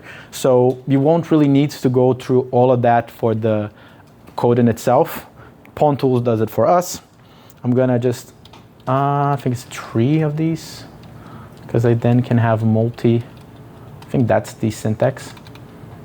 But I just wanna have this multi, I don't think I need this part as well. Let me just check my cheat sheet here, just in case I screwed up. Yes. Yes.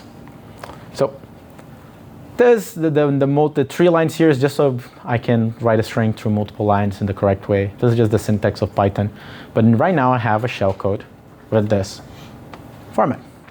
Now, all we need to do is the same thing we did before. We're going to construct a payload. How's my payload going to look like? Well, first thing I want to add is the shellcode, right? The first thing we want to do is right in the beginning, write the shellcode. The next part that I wanted to do is I want to overflow the rest of the buffer. How much do I need to add to it? Well, what I can do is I can overflow. What I can do, actually, let me show it to something else. Pawn Tools also has some login information, and what I can do is print the length of the shellcode. So I know exactly how many bytes does the shellcode use. So now let me go solve that by, and you see info. What is the 306? I think is the 24 here, 24 bytes. Yeah, this is a different symbol. Yeah. This one is our size of the shellcode, which even showed up here as well, I think. Yeah, 24 bytes, right? So this is just 24. So I know that I would just add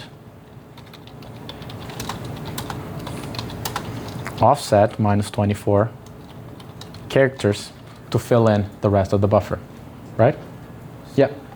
What happens if your shellcode is already exceeding the offset? That's a good question. And sometimes you can't. Sometimes you can't use it if it is bigger, because you have that limited space. What other problems you can do, and it's a little bit more complicated technique, is, so where's my pen? Here. You're overriding in this direction, yes? What you can do, instead of overwrite and put your shellcode here, what I can do is I write a bunch of nonsense here. I can overwrite later. I can overwrite this extra part here with my shellcode, which maybe doesn't have limitation in size, and I can make this guy point to that direction. You can write to different spots in memory. If they're still executable, you might still be able to run in that part of memory, but you just need to be able to know where they're located. So the only requirement is it needs to be executable. And you need to, 2 requirements. You need to be executable, and you need to know where it is. Right. Because if you just write in a place of memory you don't know, then you're screwed. So I can write here A's. I think A is going to work. I can show a different option as well. Again, plus equals. So now at this point, I wrote my shellcode. I wrote my overflow. And now I'm missing here the address. Where do I point this to? The beginning of the shellcode, Yes. Where is it? beginning of the buffer. Is it always in the same position? No. Because that's the stack. That's what I was mentioning to you before. In the stack, where the stack is at, changes every execution. And we can see that if we look at GDB. You see, saved RIP, let me run again with a clean one. If I run, save RIP is this one, but the position where it's at, which is in the stack, is this, B0, D18. If I run again, the address is different because the stack always changes its position. So how do I know? Well, this problem makes it very easy because if you remember, the first thing that it does, it gives us what is called a leak. Stack address leak. And if you look in the source code, baby pawn, let's see, what it prints here is the address of buffer. So we know this is what is called a leak, right? Because it gives it away the position of something in memory that we can then use. And in this specific case, it just gives us straight up what value we want to put into the return address. So now the only thing that we need to do is a little bit of parsing it. Just like we do this, I showed before the IO, send line, payload to send thing. Pawn tools also have a receive function, right? And then I can execute here on this side the program, and I can see how it looks like. It's gonna get welcome to baby pawn 2 challenge. It's gonna say stack address leak, and then you're gonna give me the leak in itself. So I can do is receive until, so receive a bunch of garbage. I'll just receive until this string. Sorry, changed sites here. So basically I'm saying like receive all of this, and I'm just gonna throw it away and not assign to anything. And then I'm gonna actually receive the link. Sorry, the leak. Let me get the syntax for this. So I can save the leak. I'm gonna call it raw leak, and I'm gonna receive until.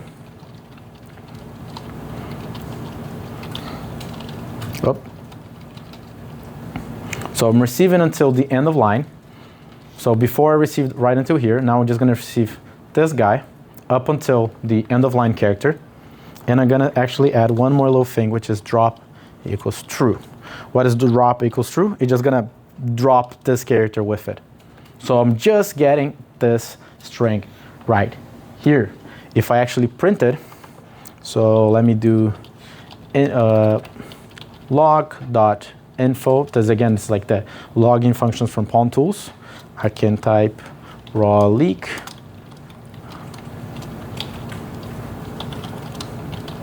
Then if I run this,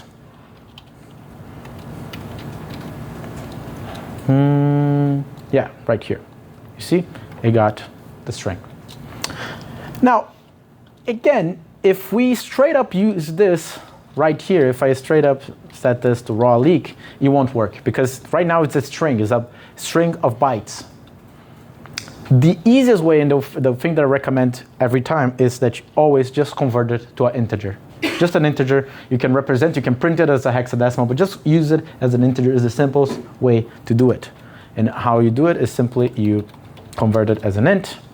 You set raw leak dot decode, so you're just decoding it, and you're saying that it was in the format of 16. So it was a hexadecimal number, but now I'm going to convert it into a normal int.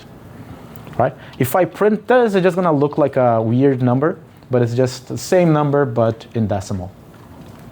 Now, if I have the leak, I can now utilize this here. Am I done? I have one little thing that, let's see if you catch it. What am I missing, Will? Little ending. Sorry? Little added address. Yeah. I need to add that P something that I added before to change the endiness. In this case, I'm going to do a P64, actually, and I can show you why. If I go back to the checksec, again, that's why I use a bunch of checksec, and you should every time you start a problem. It gives me that the arch is MMD64, so 64 bytes, not 32. And what the little here tells me the endiness. That's how I know that it is in little endian. If it's not little here, then it's a different problem. So now I have my shellcode. I have the offset -24 here. I'll fill it up with A's, and then I have the leak. Let's try. I don't know if I'm missing something or not. So you see what I'm doing here? I'm able to type commands and I got a shell right here, right? I'm still on my machine because I'm working on the local program, but you can see that right now I'm still able to interact with it, even though fill it in, because I'm still able to execute commands. I mean, now I got sent out of it because of this. Let me do this, yes. I'm still able to execute commands. So what I did is I showed that the exploit worked on my machine. Now what I can do is I can export to the other machine, and let's see if I can get access to their machine. So I showed you guys before that I have this connect baby pawn here. Baby pawn is running on this IP on this port. So it is a different container that I set it up. If I do exactly what I did before, to baby pawn, solve.py, and I go back up, and what is it? Where did I set it up? Here. Instead of return process, I say return connect. And I'll show you a much easier way to write in this in the next problem.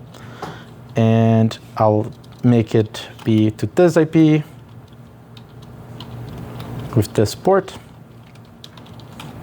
We can execute again. And if I ls, you see I have different files because I am now in the other machine. I connected to it, and I actually have total control over it.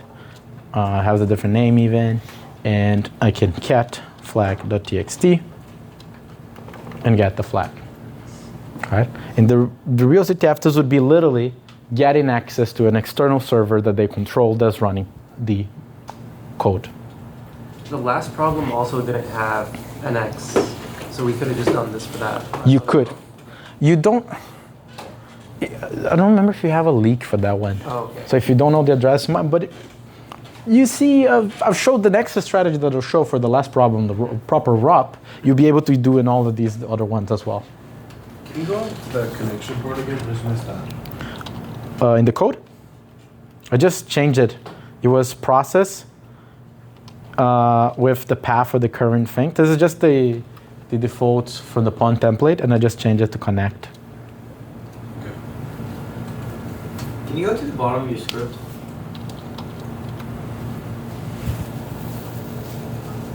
What are you curious of? Are you getting like in the start is defined or like some error? Yeah, I'm getting some error. Same. Okay. I think for the sake of time, I will continue, but then after I finish, I can go back and we can debug it together. You used assembly code for a bash, right? Yes. Can you use it for a reversion? You could, yes. But in this case, you don't really need it because you already get a shell from it. But if there's something limiting, you could use that. I can even show you this as well. So Pawn Tools has this thing called Shellcraft, which is, if I show you guys, Pawn Tools Shellcraft. If I show you guys, it basically has shellcode generation, and a similar thing that we looked in the shell storm, like the whole script, it kind of gets us for us automatically. So if I go here, Shellcraft, AMD 64, Linux, just describing the architecture, I can type sh and get the shellcode for bash, pretty much, the same one that I had before. It should be. There's a little bit of try and error. I was testing this earlier, and for some reason, this shellcode doesn't work on this problem. I think it is simply because the version that they use here is slightly different. But they have, for example, cat. You can cat flag.txt, which is a different shellcode. We can print it. We can print ACM shellcode. Oh, let me actually, I don't use ACM here. Let me just use ACM here. I can use a different payload. And if I run this one now, something didn't work. Is it because the... What did I screw up? Oh, yeah, the 24. Let me change this from 24 to just len of shellcode. Oh, we could have just done len of the... Yeah, 24 was just the lengths that I showed you. Now if I run, you see I actually get the flag here normally, but it just crashes after it. I don't get full access, so I thought it was cooler to show full access, but you can do different things, right?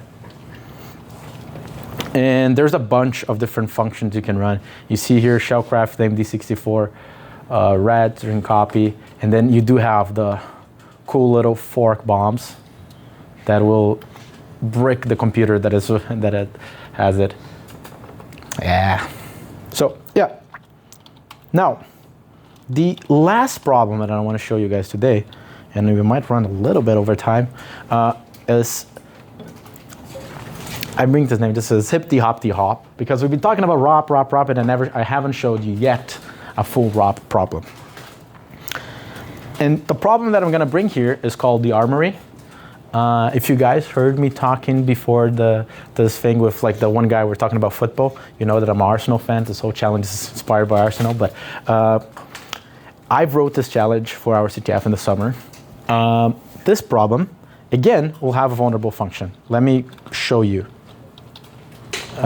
Same format as before. You have a file, the executable file, our source code, and then you have this one extra one, which I'll talk about in a bit.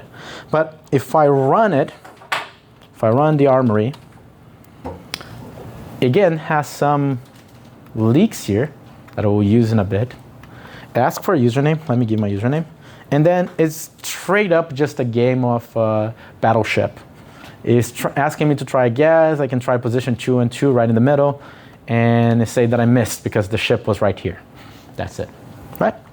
But if this code is a little bit more convoluted. There's more stuff to it. So you see there is this functions here just to display that grid that it was there. There's a function so this one is display the grid after you get the result.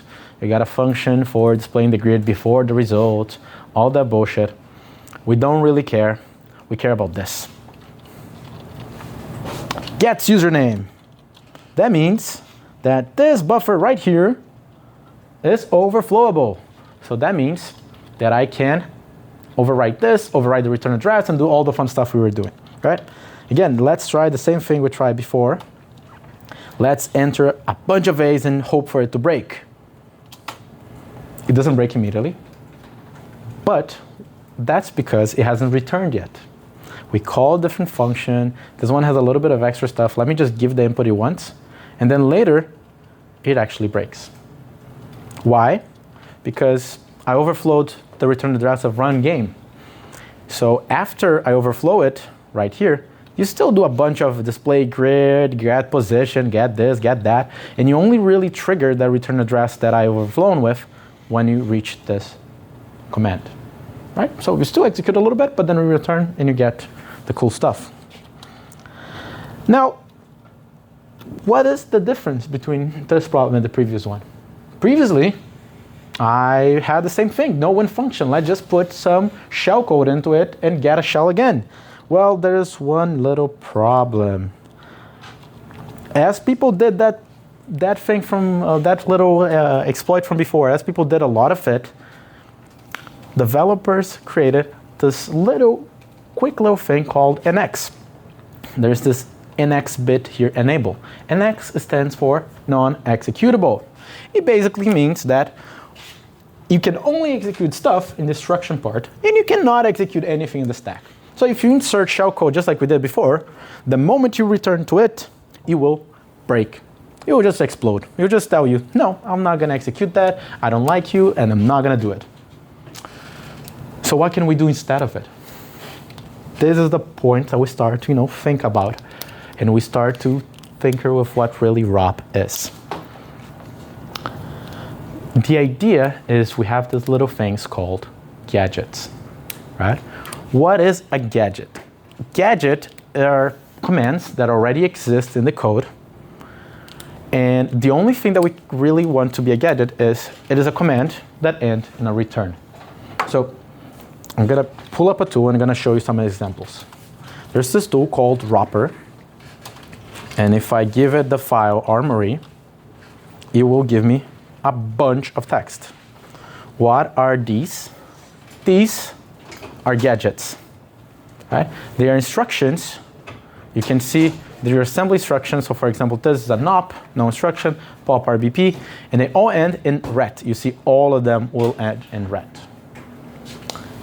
What we can do is we can, instead of pointing into our shell code that we wrote ourselves, we can use the shell code already existed in the code in itself. Right? So instead of writing all that cool bunch of code to pop a shell, what if I just use the stuff that is already here? And the thing is, the reason that all of these, registers, all these gadgets end with ret is that if they all end with ret, we can perform something called gadget chaining, or chaining the gadgets.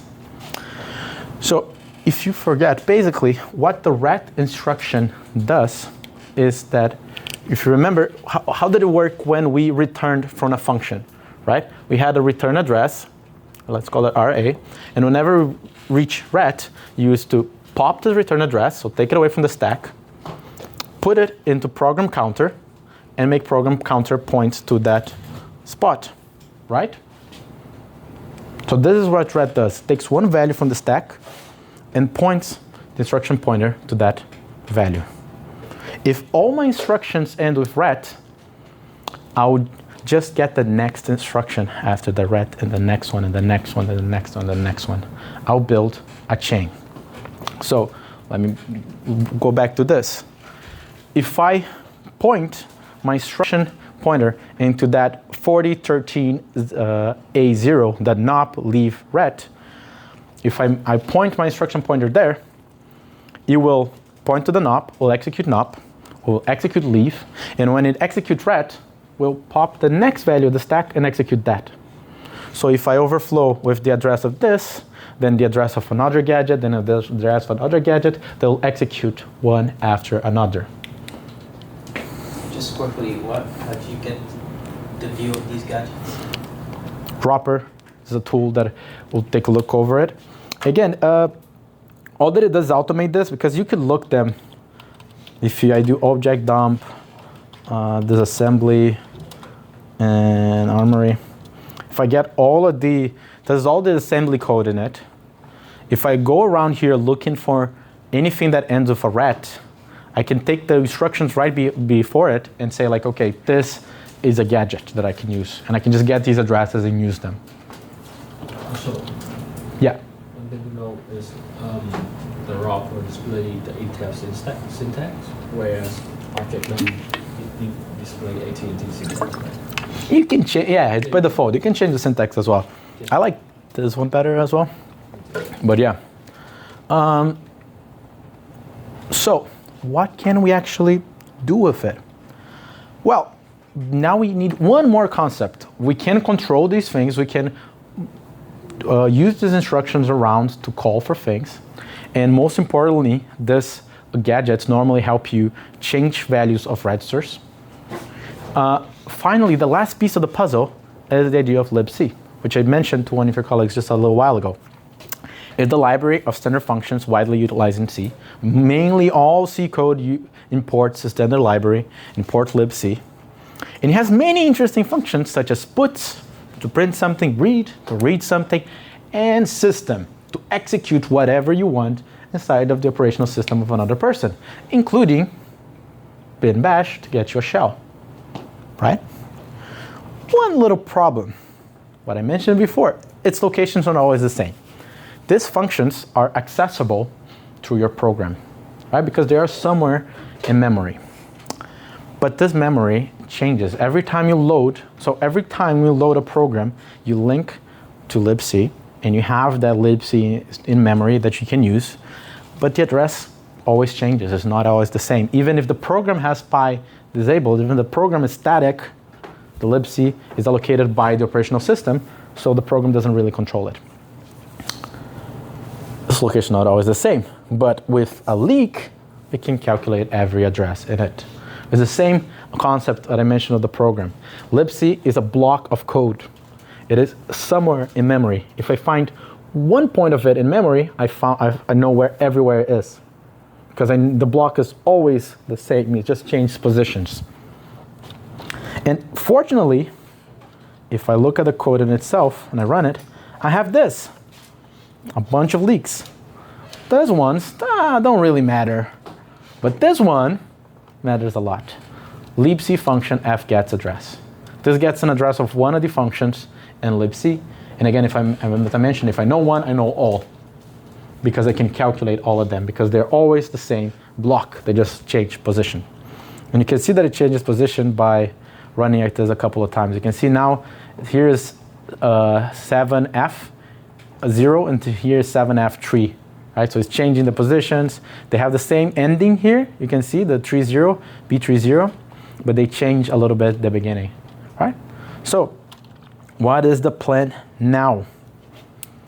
Calculate the address of libc so I can find what it is. Find out what gadgets can I use, and I just looked in wrapper. I'll overflow the buffer as always, and then find a way to use gadgets to set parameters that I want, return to the system function that I have from libc, and get a shell. Right? A little bit convoluted, but you get the hang of it. I want to, basically in the end, what I want to do is call system. Oh, this one doesn't work. I want to go into libc, I want to return to libc, and find a function called system to execute commands in the operational system of the person that is hosting this program, right? What I need to do is I need to have some type of control over the argument here that will give what command I want to run in the system. Does this make sense? Yeah. If we didn't want to use gadget, because I see here that it says also username, buffer address, run game function address. If we didn't want to use the gadgets, we just wanted to do it just like last time, or like last exercise 2. Could we just use username, buffer address, and just get a shell using that? You would be able to do that if it wasn't for the case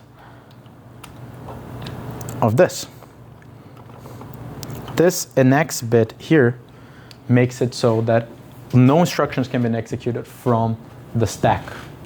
What you did before is we inserted that piece of code in the stack and we executed it. Now it's blocked. It's not able to do that anymore. So I need to use the code that already exists inside of here, the instruction point, because this is the only part that can be executable. Makes sense?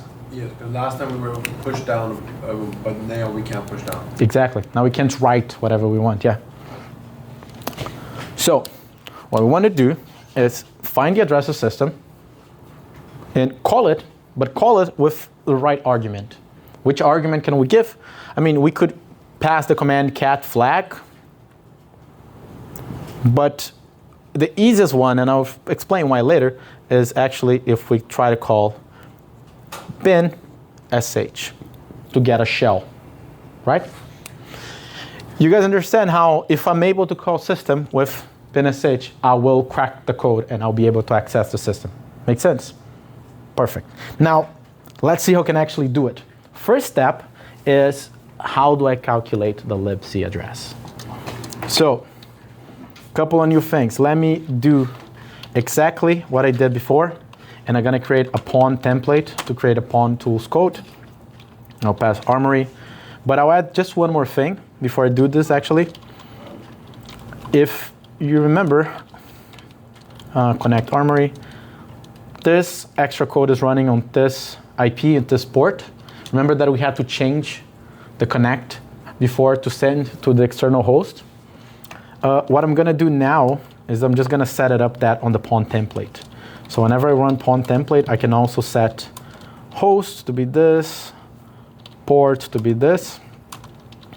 And then whenever I run the solve script, we'll just immediately know that it connects to the external one, and I can change that up. And I'll show you this in a bit. Let me just save that and to solve.py. Oh, and it even finds a libc for me. It finds that there's a file and use it. But you see the same thing. It creates host and port here. And now what I can do is if I run, whenever I start, I can either start locally running my current program, or I can connect to the external host right here. So there is now, it's easier to change from my local machine to the external one. Okay. Now, I'm gonna run this locally first. What I'll do is I'll grab the same, so if you remember from the last problem, and I can come here, if you remember from the last problem, we did the same thing here, where we got a leak address, and then we used that to calculate something. I'm gonna do the same, right? Because if you remember, whenever I run the Armoury, I get this local leak here, and I'm gonna just store it the same. How will I do it? I'm just gonna IO receive until, just gonna receive until, so if I receive until address, it will stop here in the first one. So just receive until this. Receive until this string, don't forget the space because I don't want to get it in the leak. And then I will call the raw leak be equal to IO, receive until the end of line. I will drop the end of line because I don't want that. And then I'll convert this to an integer by calling raw leak decode, and it's in the format of 16. So I can just, for example, log.info leak leak address, and I'll print it as a hexadecimal just for easy, just because it's easier to see. Now let's run this. Solve.py. Leak address is this. Looks pretty right. It's a different address than it was before, but it looks pretty good.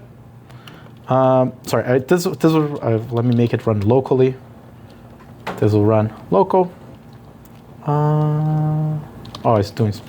I need to say local GDB, a local libc as well. And then yeah, same thing, running locally. The leak address right here. Now, how can I calculate the base address of libc with that? Now, this can be a little bit tricky to understand, but the basis of it is this. What I want to do, so Pawn Tools already did this for us. It did, when I say libc, it just saves a file as libc. So that's the reason why we have, let me go back a little bit. Remember that I told you that in the beginning of this problem that there is the source code, there is the executable, and there's this also different file here called libc.so.6. This is the libc that you're going to be using. The reason that it comes with the problem is that to make sure there's a bunch of different versions of libc. So if you're in a slightly different architecture than the person that created this problem, you might have different libcs and might screw up all the calculation. So we give you the exact libc version here, the exact program that is libc, so that we know exactly what version was ran in their computer, and we can calculate all the addresses correctly. So if I come here to the libc, so there's already the libc is already loaded. What I can do is I can calculate what is the base address of libc, right? Again, this is the position, right, that I showed you. The block is always the same, but we need to find the position. How do we do that? Well, what we do is we subtract, basically, let me see which one from which before I say something completely wrong. Where's my code?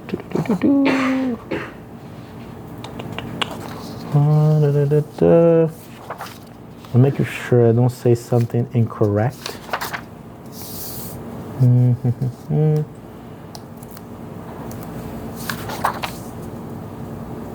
Yes, there we go.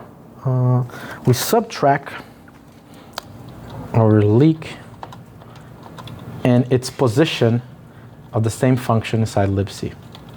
So again, what is this? If you see, this leak that we got is the address of fgets, okay?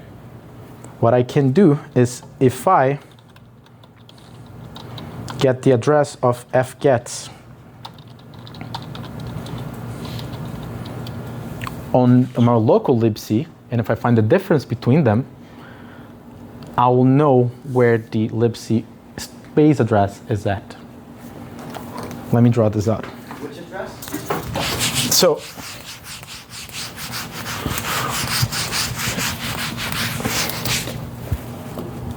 let's say my version of libc, the version that I have it loaded in this code, starts at address 0x10, right? This is the start.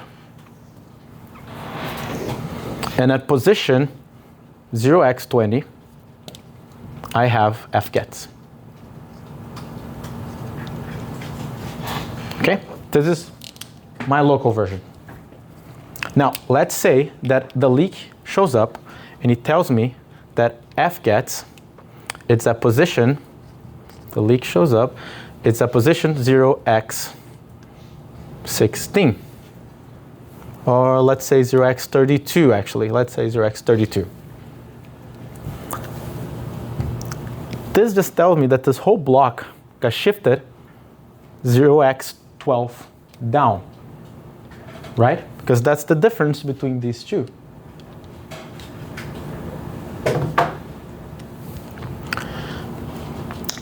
To have the fgets at position 0x32, I know that the whole chunk that is libc must have started at position 0x22.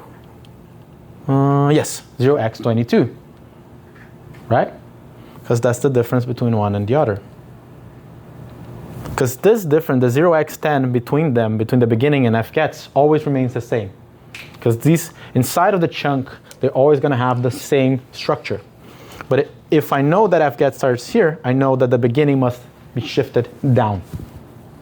Doesn't that require that the libc that you have and the libc that they have is the exact same? It does, exactly. If the versions are different, that Screws up everything, exactly. That's why for this problem you need to know, that's why for this problem we have, right, the libc so.6 here. That's why sometimes in problems like this they give you the exact version of the system they utilize to create the code, because then you can know what libc they're using. But yes, exactly. If libc is slightly different, all this calculation goes to. Now, so that's why we do this minus. If we get the difference between these two, we know how much we need to shift that guy. So the address that we got printed here, is it the one that with the blank ink, or is it the red wing? Yeah, that's the link. It's the leak, sorry, the leak. This is the leak that we got. In reality, the libc address here is probably going to be like, is here we're just going to start as 0, right? So you just don't have an address, you just load it.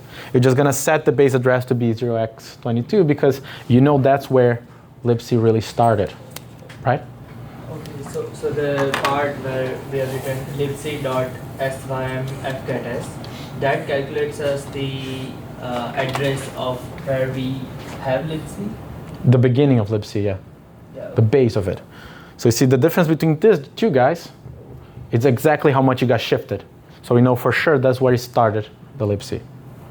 And we can put that to a test. What we do here is we set the libc address to be this. Now, I can print two things. Log info,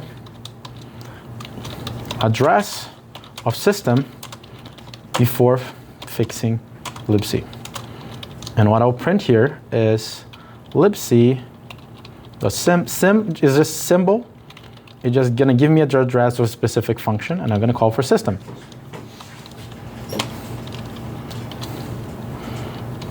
And I'm gonna do, did I screw up something? No, I think it should be fine. Oh no, I am missing this. You're right, thank you. I will copy same thing here and change this to after fixing. And let's see if this works. Now, I'm gonna create one more team accession here for a reason, but I'll do the same thing that I did before, local libc, but I'm gonna also run this in GDB, just because I wanna show you guys that this thing was correct. And again, with pon template, just type in here GDB we'll create a new GDB session if you just need to be running tmux for it, but yeah. So what I can do now, same thing I did before, break, I'm already on main, so I already have all those calls. So I'm just gonna next instruction until the call, and after we get the leak, I'm gonna keep doing instructions until we get the leak, right? Here. Because it printed out and it calculated everything. So you see, leaked address, it's this. Oh, I did one small mistake. I forgot to change this to hexadecimal, so it's harder to check. Let me change this to hex, which is gonna be a lot easier to see. Let me just print this as hex. Same thing here. Oh.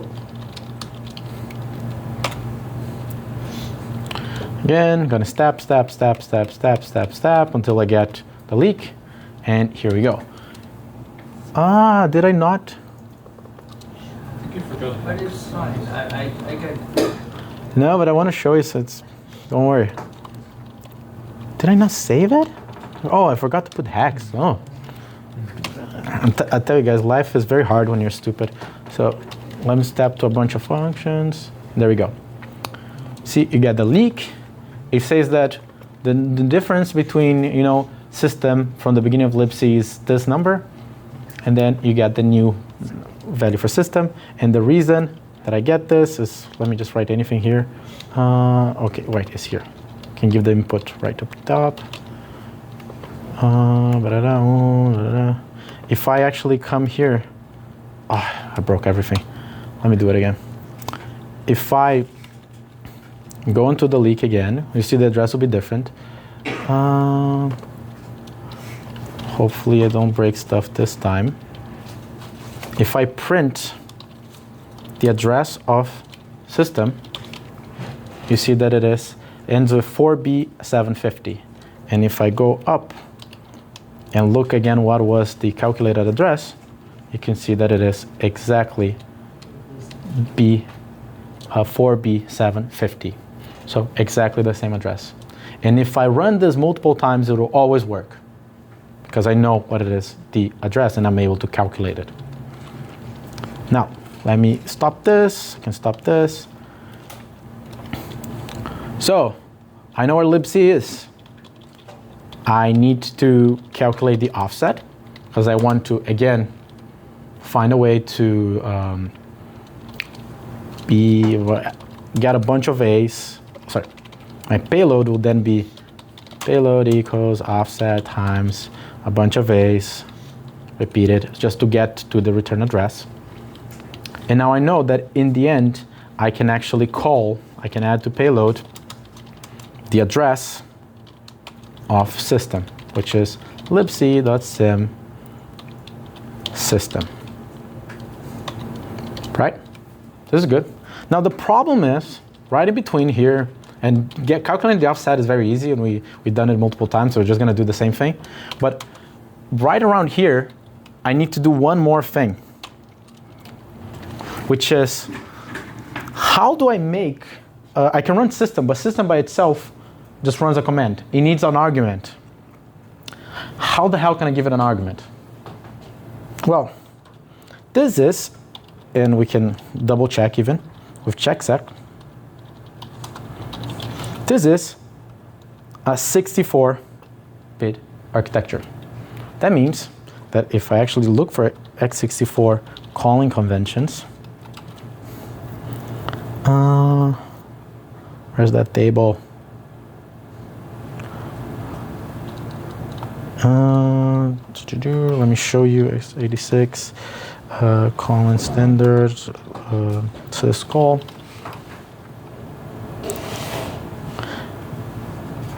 We can find the table, but what you find is that it actually sends the argument through the RDI.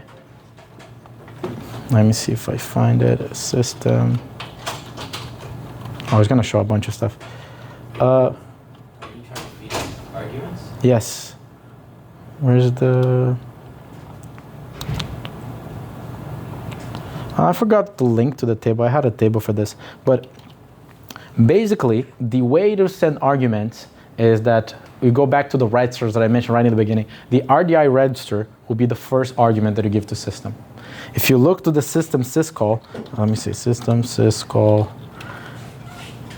you find that RDI is the first argument, and that all the other, we won't really have any more arguments. It just needs a command to run. You can have optional arguments, I'm pretty sure, but you don't need anything else.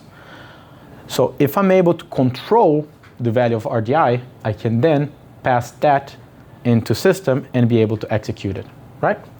Now, that's where the ROP gadgets come into play. Because if I actually look for RDI gadgets, I'll find a bunch of them, but most importantly, I find this. I find a pop RDI register. And pop RDIs and pop registers are the best gadgets we have, basically the most common ones and the ones that we use the most. Because what a pop instruction does, it pops a value from the stack and sets that to be the register. So if I go to my payload, if I'm able to do here a pop RDI, whatever value I put next will be set on the RDI. So if I'm able now to add binsh right here, I will feed that into RDI. And because RDI ends with a ret, you will just execute then later p64 in libc.system. Right? So what I'm doing here is basically overflowing it, finding a gadget to fill in a specific register, and providing it a value that I want there, and then I'm executing system on top of that. Now, a couple of things. This doesn't really work. System takes not really a string, it takes a pointer to a string. So an address in memory that has a string. But luckily for us, there's a bunch of binsh inside of libc. I can even show you this. If I go GDB Armoury, I break main, all the same stuff, run, I can search for binsh. And you try to search for the string binsh, and you actually find it in multiple positions in memory, this string. Right? So, super cool. You can do it automatically, and if we pass one of these positions, we'll be fine. Let me do this through code. What I can do is I can say binsh equals, and I can do a libc.search for binsh. I can convert, this will actually give me a list of entries. So I can just get the first one. Just give me the first address that has binsh, and I have it. So now instead of doing this, I will just make this be p64 binsh, because this is the address, I always add p64. Okay. Again, pop RDI as well, we can fill it in. We've seen from our wrapper here that the address of pop RDI is always this. There is no pi, so I can just come back, say that pop RDI equals this, and now I just add this like this, p64 pop RDI. Finally, we need the offset. For the offset, what I'll do is GDB Armoury, same thing as I did before, break main, run, I will cyclic 200,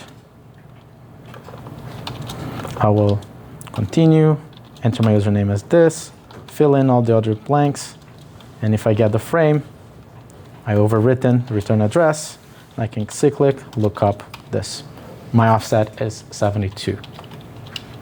So now my exploit is basically done. There is one little problem. You can already imagine what the problem is. If I go back and try to run it, let me run without GDB, because I don't need it for this case. He will ask for the entries first, coordinates, and then you will actually stop and won't really execute. The last step to our puzzle is the fact that Well, there's this thing called stack alignment. The stack for some problems need to be 16 bits aligned. Every instruction needs to start every 16 bytes. So the problem is that this pop RDI is an 8-byte instruction. I need to just add before it one more instruction of 8 bytes just to align everything. And the one instruction you can do with no effect is if you add a ret. Ret's instruction just go to the next one. So if I'm here and, instead of looking for RDI, I just look for a ret. I mean, all of them will have ret, but you get one right here. I can set ret gadget to be this. Now if I run, I'm not sending. The payload will never work actually because I'm also not sending. io.send line payload.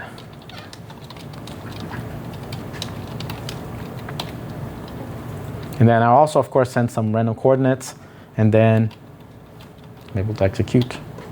And then again, if I take off the local libc, and I run in the external host, again, need to send some random gas. I'm able to actually get there and get the flag, which is, come on, you gunners, because it's an Arsenal reference, right? So, yeah, we went severely over time today, but this is what I wanted to show you guys. As final considerations, I just want to tell you very quickly that ROP goes very deeper. Best external source for learning is this place called Pond College.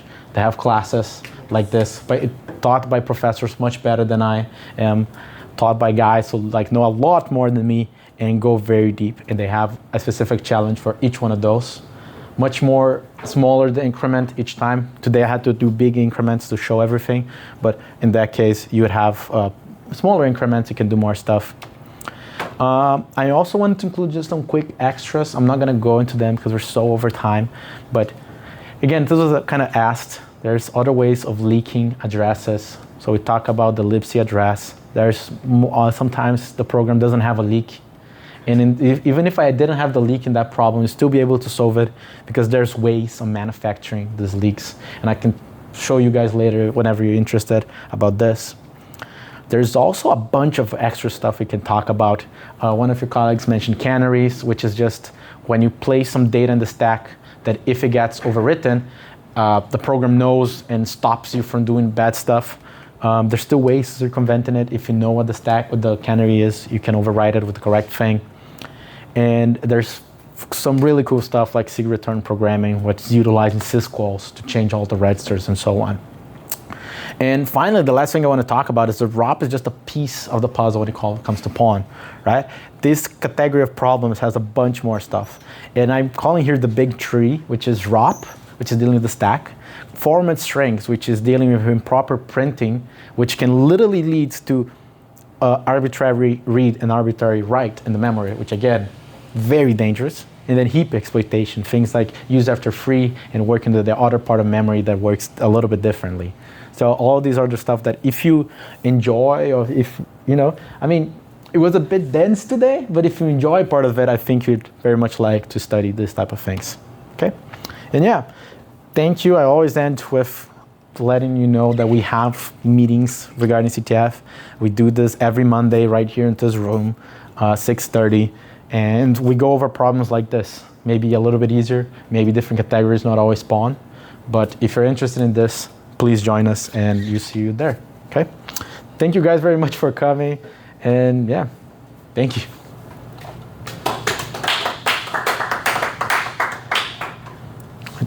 I want to see how big was my recording, like in terms of size.